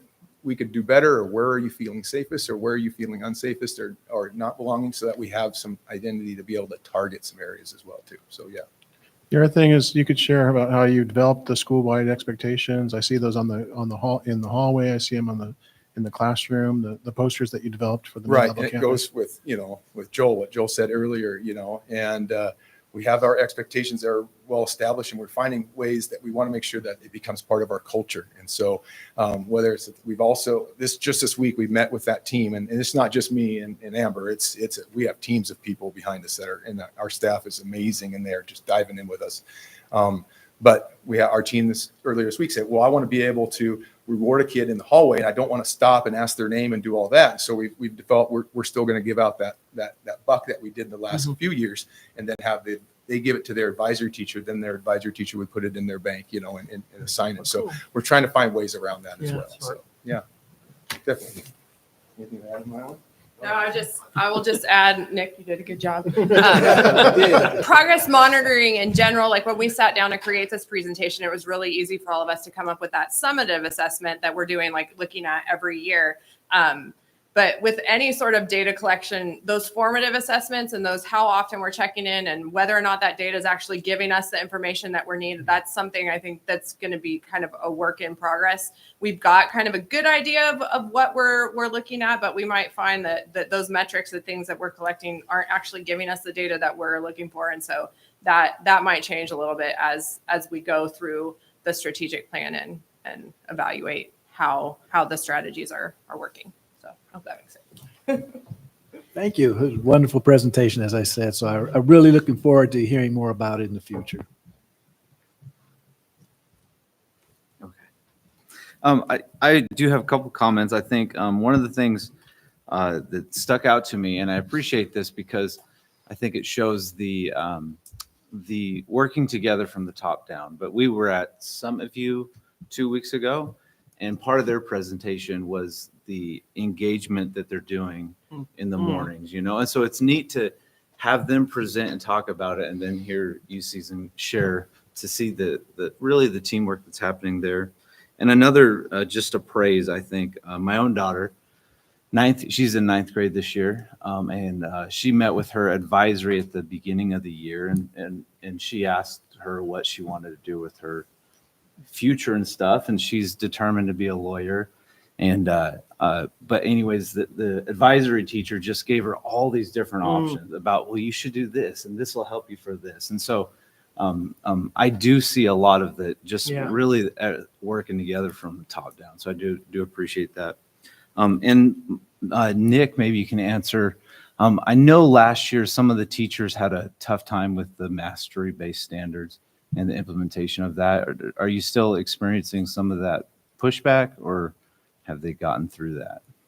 Well, just like Stacey said earlier, with the new curriculum, change is different, right? We have a experienced staff that does a great job, and we're taking away and saying, let's look at this from a different spot, right? And so change is a process, and so we're really starting to see. I think we realize this. We're doing this, right? So I think we've gotten to that point where, as a staff, we're like, yes, we're going to go in with this with our eyes wide open together, and we're going to make it happen. And we're now starting to see those successes, those people coming back to the meetings and saying, I tried this and it worked. And, I like, this. We're starting to see those sparks now, and those they just magnify, right? So as those build on each other and we start leaning on each other and we start taking other people's ideas and saying, oh, I can do that too, because it's working for them. We're just starting to see that process really hit right now. And again, we're 9 weeks into this paradigm shift of looking at things a little bit differently and really putting the student in the center of their learning. And so, yeah, that's cool. So yeah, I mean, there's still, this is hard, but I think we've gotten past that part, and now we're just charging ahead and going for it. Good. Good. Thanks. Season James mentioned the Summit View presentation we had. You mentioned it, and then you mentioned Apple Valley also doing the soft start. Are the other schools doing the soft start, or are they just not quite implemented that yet? Or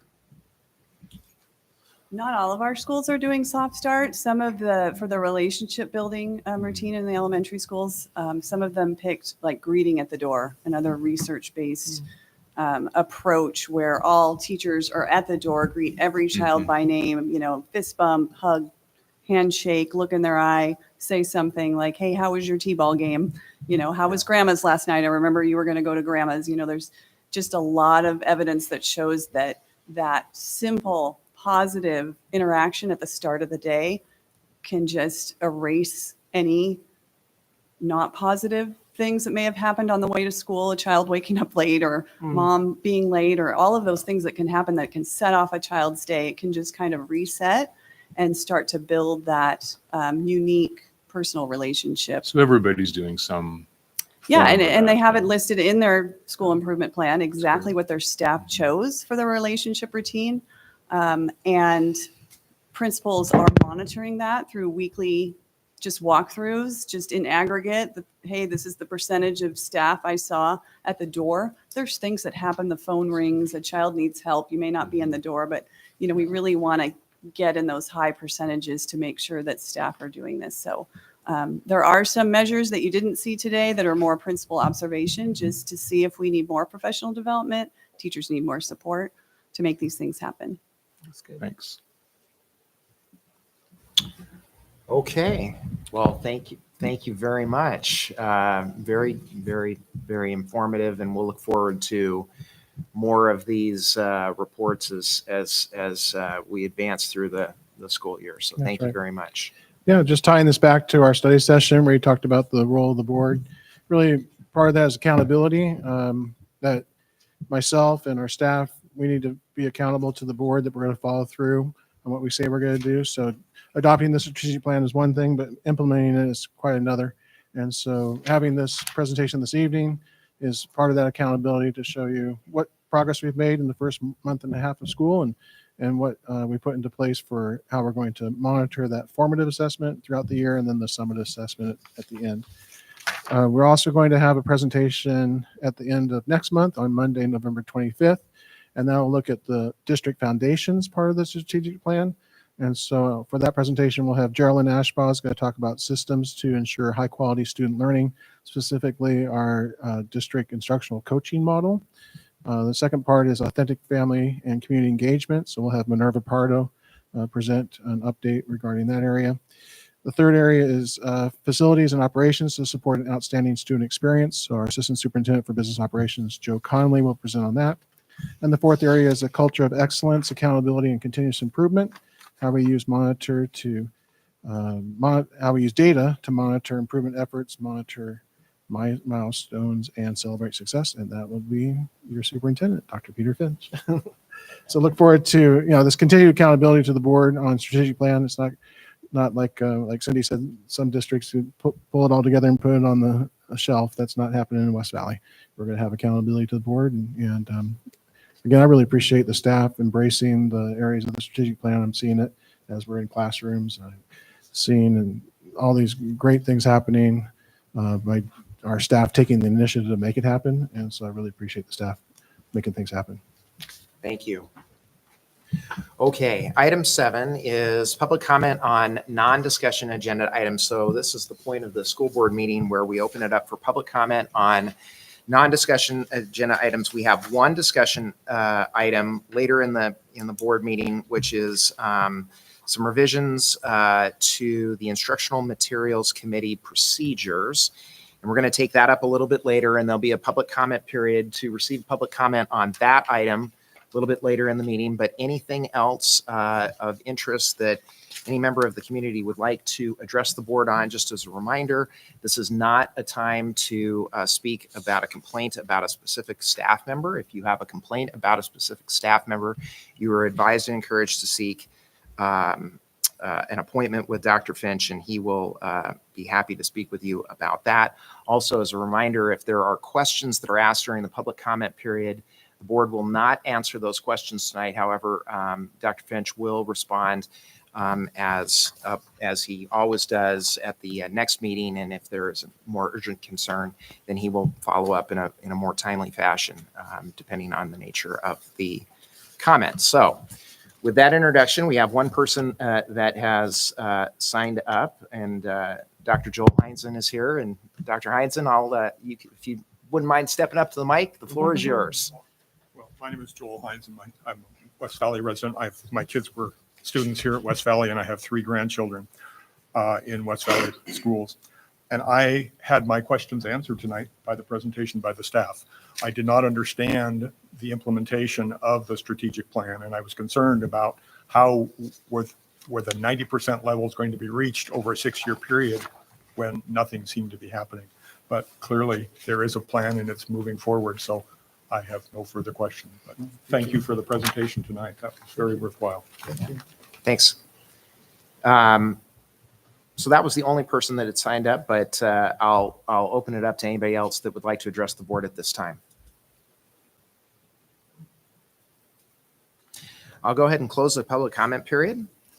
Item 8 is approval of consent agenda. As this is our business meeting, we have approval of minutes from the school board meeting on October 8, approval of vouchers and payrolls, financial reports, approval of employment contracts, approval of resignations, retirements, and separations, and approval of leave requests.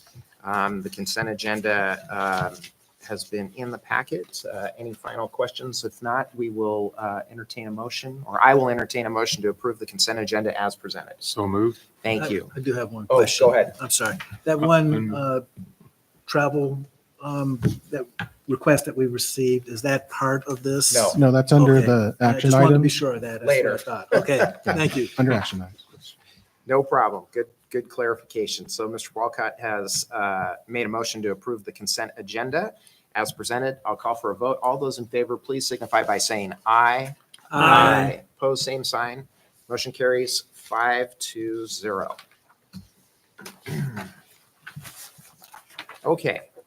Now under a one discussion item, which is a revision to the Instructional Materials Committee procedures. Just by way of a brief introduction, at least on my part, and then I'll turn it over to Dr. Finch and for our community at large. So at the conclusion of the school year, the school board does an evaluation of Dr. Finch, and we're not only evaluating Dr. Finch, but also the school board team in general. And one of the things that we are constantly wanting to, we constantly want to improve, just like we ask our staff to be in a constant state of improvement. And an area that I feel, or that at least from my personal perspective, that maybe could have been done a little bit better last year, and the board agreed, was how we at the end, when we had the instructional committee come forward with some materials, and we had to push back to another meeting to give the board an opportunity to review the materials that were presented. And we were up a little bit against a timeline to get the curriculum ordered in a timely fashion. And frankly, I think we could have done that a little bit better. And that's, again, I'm just speaking for Michael Thorner when I say that, not on behalf of the entire board. So in the summertime, the board suggested that a couple of us meet with Dr. Finch and Ms. Drake on how we could improve the process better, so that to accomplish, and Mr. Heed participated in this meeting with me the other day, so I know that he'll, if I say anything incorrect, please, that's, or I've omitted something, please let me know. But basically to try to accomplish a few things. Mm-hmm. Number one, honor the work, the very hard and diligent work that our Instructional Materials Committee prepares and puts forward, both from the staff and the community standpoint. Secondly, that we have had, especially in the last several years, a number of interested people that would like to, from the community, that would like to be on our Instructional Committee, Materials Committee, but and I think we've had 8 members, but at least over the last couple of years, only 4 have actually come and participated in the committee meetings.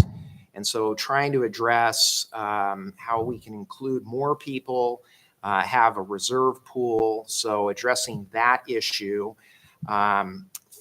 third, giving the school board members themselves an opportunity to be involved in the process as early as possible and engaging with the committee properly as constrained by the Open Public Meetings Act, but also getting questions that they may have answered in an individual fashion so that concerns that school board members, individual school board members may have about the materials, those questions can be answered, but then still maximizing on a lot of the things that our administration has led in a positive way, which is community nights to review the curriculum that is being proposed, the summaries that are, and if you will, the minutes of the meetings that address very factually the discussion and concerns that were raised about the materials, if there were any. So effectively, in summary, trying to meet so Mr. Heed and I met with, as I mentioned, Dr. Finch and Ms. Drake last week to try to collectively come together and put together, maybe start with the timeline, start with the end in mind and work with a timeline. And so Dr. Finch then, with that information, made some proposed revisions to the procedures, which are in the school board packet. And so then we would bring that, and the thought is that we would bring that to the school board meeting tonight, have a discussion about that, take some public comment if there is any on this issue. If there's additional feedback, the good thing about doing this early in the school year was that we have some opportunity to make some adjustment. Now, with that being said, it's a secondary ELA adoption this year, and my understanding is that there are 19, right? 19 novels this year that are set to that are in the process of being reviewed right now by our staff, and that will be coming forward. So there's a lot of work to be done by the committee members, and so that's a really long-winded introduction, of which I apologize. Mr. Heed, did I leave anything out? I hope I didn't misrepresent anything. No, it sounds perfect. It's going to be a lot of work, like you said. Yeah. Winter break is going to be reading break. So Dr. Finch, anything, or Ms. Drake, anything that you'd like to add? No, just I highlighted those changes that were proposed for the procedure. Just a reminder that the board adopts policy, and then the procedures are administrative procedures, so there's not a need for board adoption on these. But we did want to have it clear and transparent for not only the board but the community to see the proposed changes. Would like to share that I did have a conversation with a community member, because if you read the cover memo, and this is all part of the board packet, so that's part of what the community has access to as well. So in the board packet, it said that the overall goal is to increase communication among the committee, the staff, and the school board regarding any questions, concerns that board members might have about selection and recommendation for instructional materials, because that's what we had seen last spring, that we thought we could improve the communication between the board and the instructional materials committee. Well, the community member said, no, what about community, Peter? Because that's the real focus here. That was our focus, was about last spring and the board and the instructional materials committee. But the community member shared, we had a good conversation about the community also wants to be a part of this process. And so I'm going to work on some additional changes to the procedures. Some of the things that we're already doing in practice, but not in procedure, so it makes sense to put it in procedure. And then also some additional things where, so just to share some ideas from that conversation I had with the community member, was make sure that there's clear expectations in the procedures, clear expectations about the committee members would make a thorough review of the materials, so the expectation for the committee members.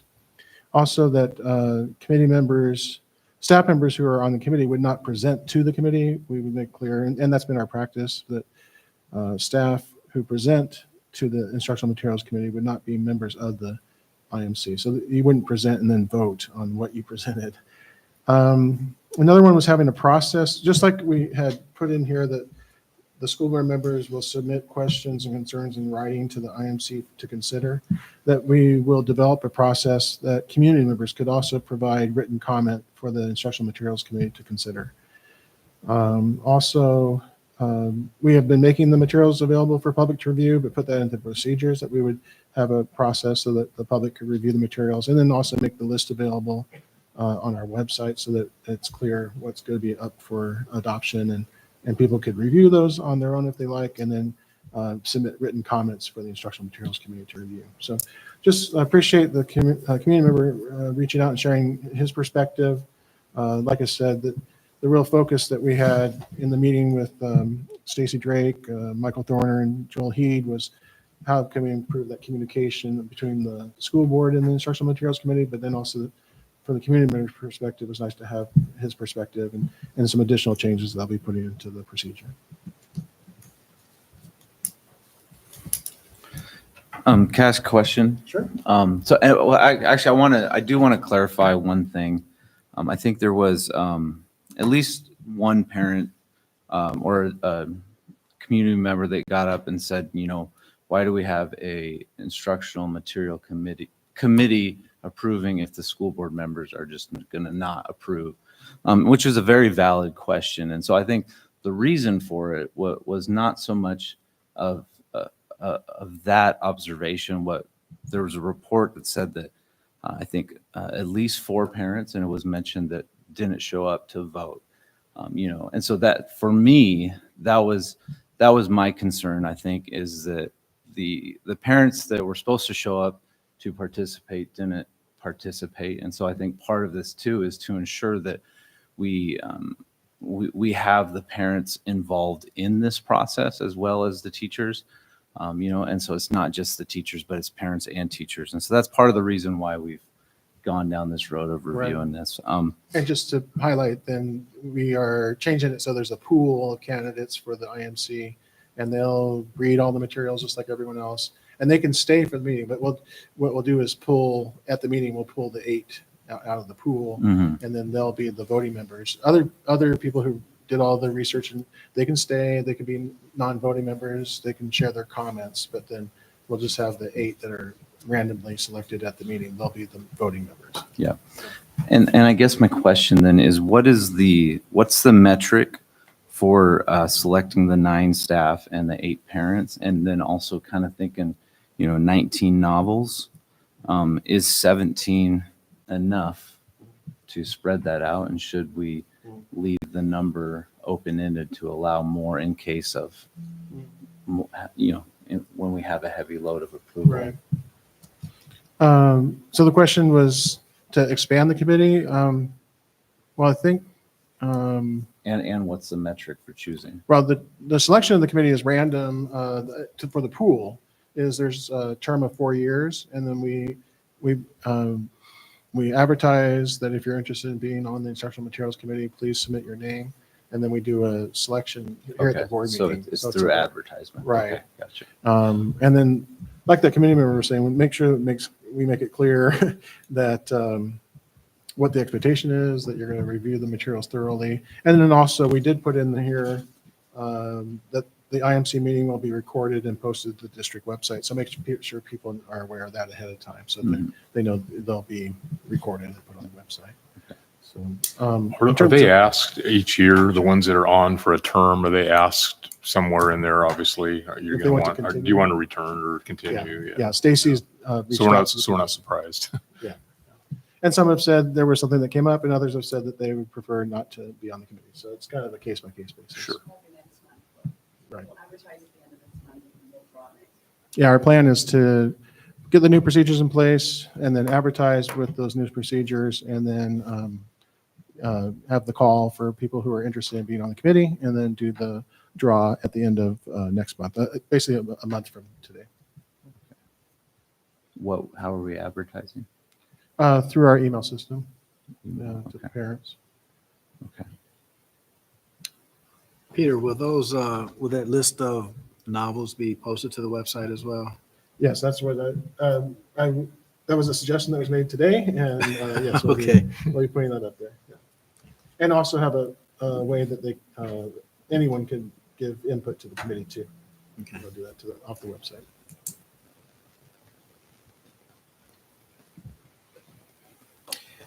How many, I know the answer to this question because I asked it last time, but the last several years, we've had great interest from community members. I mean, I want to say it was like 50 one year and 33 the other, something, 50, it was, yeah. Yeah, about 52 the year prior and about 36 this past year. And I'm going to say something that I'm not entirely sure is accurate, but during my tenure on the school board, it seemed like earlier on in that tenure, we had to really go out and ask people to serve on the instructional committee, instructional materials committee. And now we've had a lot of interest, and which is one of the reasons why we've gone to the draw for folks. And just from a comment perspective, I'm glad that we've received some feedback from I was probably thinking about this a little bit more from the school board member perspective, but the community feedback is good. And I'm hoping as we identify this tonight during the school board meeting, that perhaps and we'll receive some public comment tonight, but this is not just a speak now or forever hold your peace proposition, where that if we receive some additional feedback, then we can pull this back for a discussion item, here over the next month or so, as we get into the season, if you will. This is again something. This is among the most important tasks that we do as a school district, and so if we need to make some revisions in the future because we find that the process could be better, then I think that this group is very committed to making the process as good as it can be within the confines of the law that we have to follow.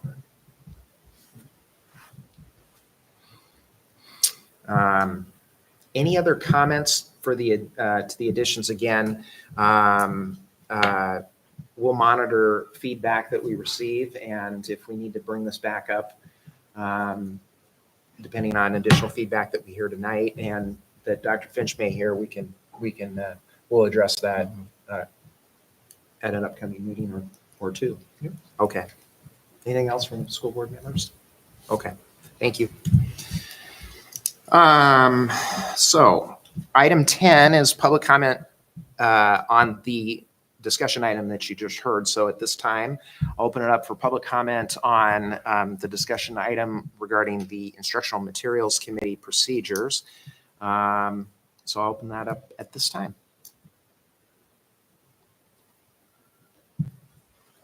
I just want to say for the folks that are not here and that may be attending online, we would very much like to hear from you. We want to hear from you on all topics, but we very much want to hear from you on this. We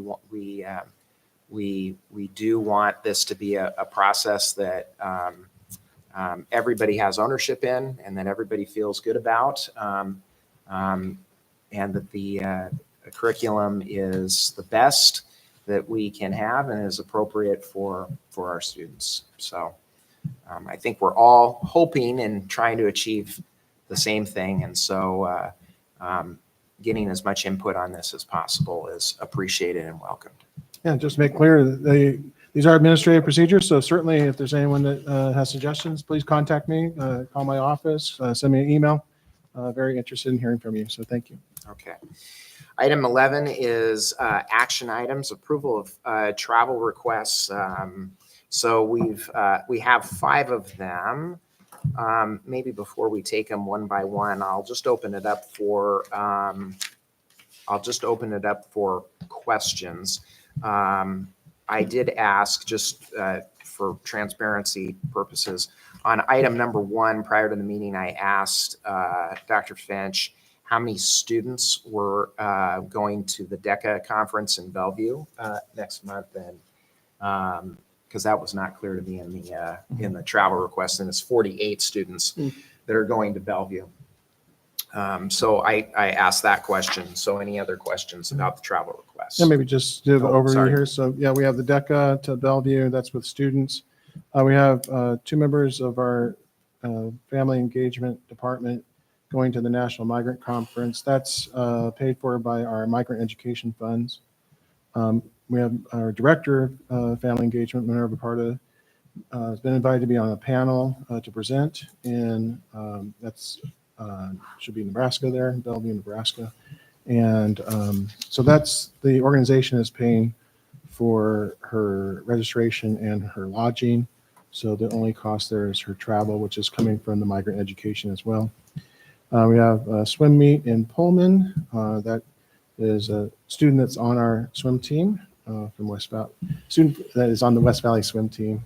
And just as you saw maybe in the materials, the student's actually, From Zilla. yeah, a student that lives in Zilla, but Mhm. competes on the West Valley team. So that's for the state meet in Pullman. And then finally, we have our team going to Atlanta for the Aviation STEM Symposium. Jed Waters had shared with you recently in his presentation about career and technical education that we did receive a $140,000 competitive grant, which is Perkins funds. I believe those are federal funds. Is that correct? The Perkins? That one, no, but the Perkins funds to support this trip, that was, federal funds. Federal, right. Yeah, those are federal. So those are federal Perkins funds. And this is to initiate aviation and aeronautics pathway for both the Innovation Center and the high school. So our students at both sites will benefit from this. And so in order to launch that, we are recommending having the team attend, and it's all paid for by the grant funds. I just have one question, Dr. Finch. Did you say that Ms. Pardo's travel, I guess, on that last travel request we got, I noticed that travel was for airline, Right. 600 versus a cheaper way of traveling. So, but does that come out of our budget, or does that come from a different location? Yeah, it's a little confusing because it's Bellevue, but it's Bellevue, Nebraska. Oh, Not Bellevue. okay. I was wondering about that. I said, that's pretty expensive to go there. Okay. Thank you. I was not surprised by the price because I know what it costs to fly from Yakima to Seattle. I saw that. I said, wow, I better ask about that. Thank you for the clarification. Okay, very good. Thank you. Anything else? We can take these travel requests as a group if that's okay. Yeah, I'm okay with that. Okay, would you like to make a motion? I'll make a motion that we approve the travel request as presented. Okay, I'll call for a vote. All those in favor, please signify by saying aye. Aye. Motion, all those opposed, same sign. The motion carries 5-0 on travel requests 1 through 5. Item 11B is approval of resolution 2410-770. This is an annual resolution that we need to submit to Yakima County, asking the treasurer to collect levy funds assessed in 2024. This has been voted on a few years ago, and this is to collect on our M&O levy. So this is an annual resolution that we need to pass, and I'll make a motion to approve 2410-770. I'll call for a vote. All those in favor, please signify by saying aye. Aye. Opposed, same sign. The motion carries on 2410-770, 5-0. Items arising.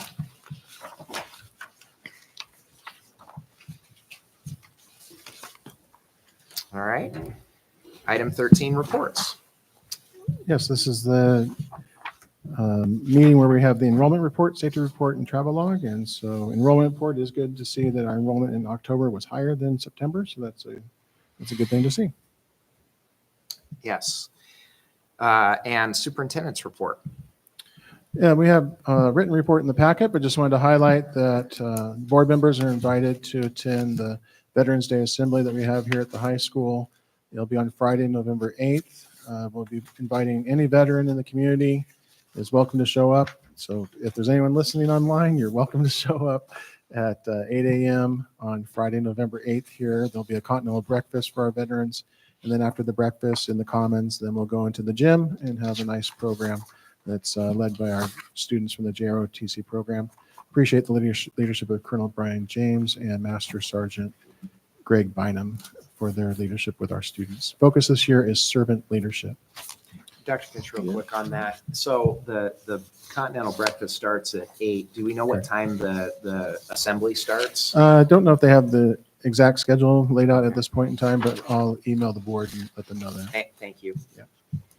Right. Secondly, as I had expressed earlier, we had received some communications about safety concerns. So I did want to follow up.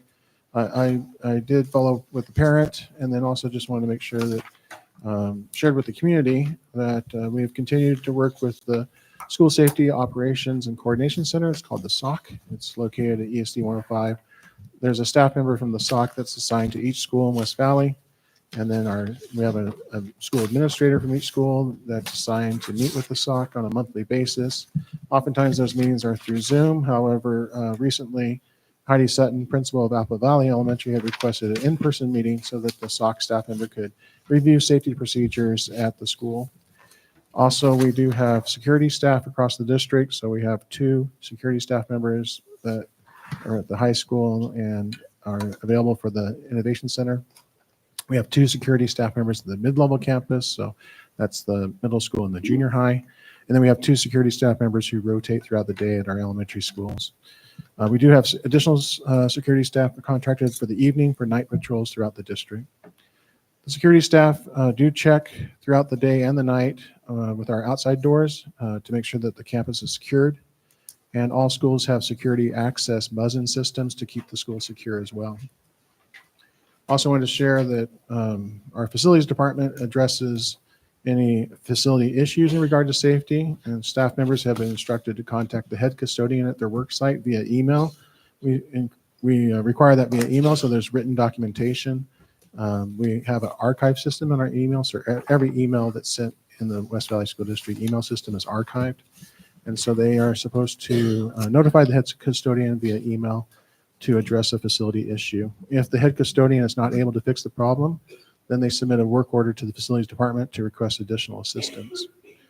Also, the facilities department tests our alert system in each school on an annual basis. With our alert system, our office staff are able to lock down the school immediately and contact authorities simultaneously. Also wanted to share that our facilities department has improved the safety of our school parking lots and exterior lighting by replacing traditional lighting with LED lighting and installing motion sensors. And so the result is that the lighting gets brighter when the motion is detected. So the lighting is brighter when needed, and the LED lights are more energy efficient, which reduce costs. So it's really a win-win by the work of our facilities department. Additional LED lighting has been installed recently for the parking lot and exterior lighting at Mountain View as well. So there's been the replacement of exterior lighting with the LED lighting, and then additional lighting at Mountain View as well. So just wanted to provide that school safety information for the board and for our public. Thank you, Dr. Finch. Board reports, board development. Okay. Well, it is 8:20 and the school board meeting is adjourned. Thank you very much. Oh.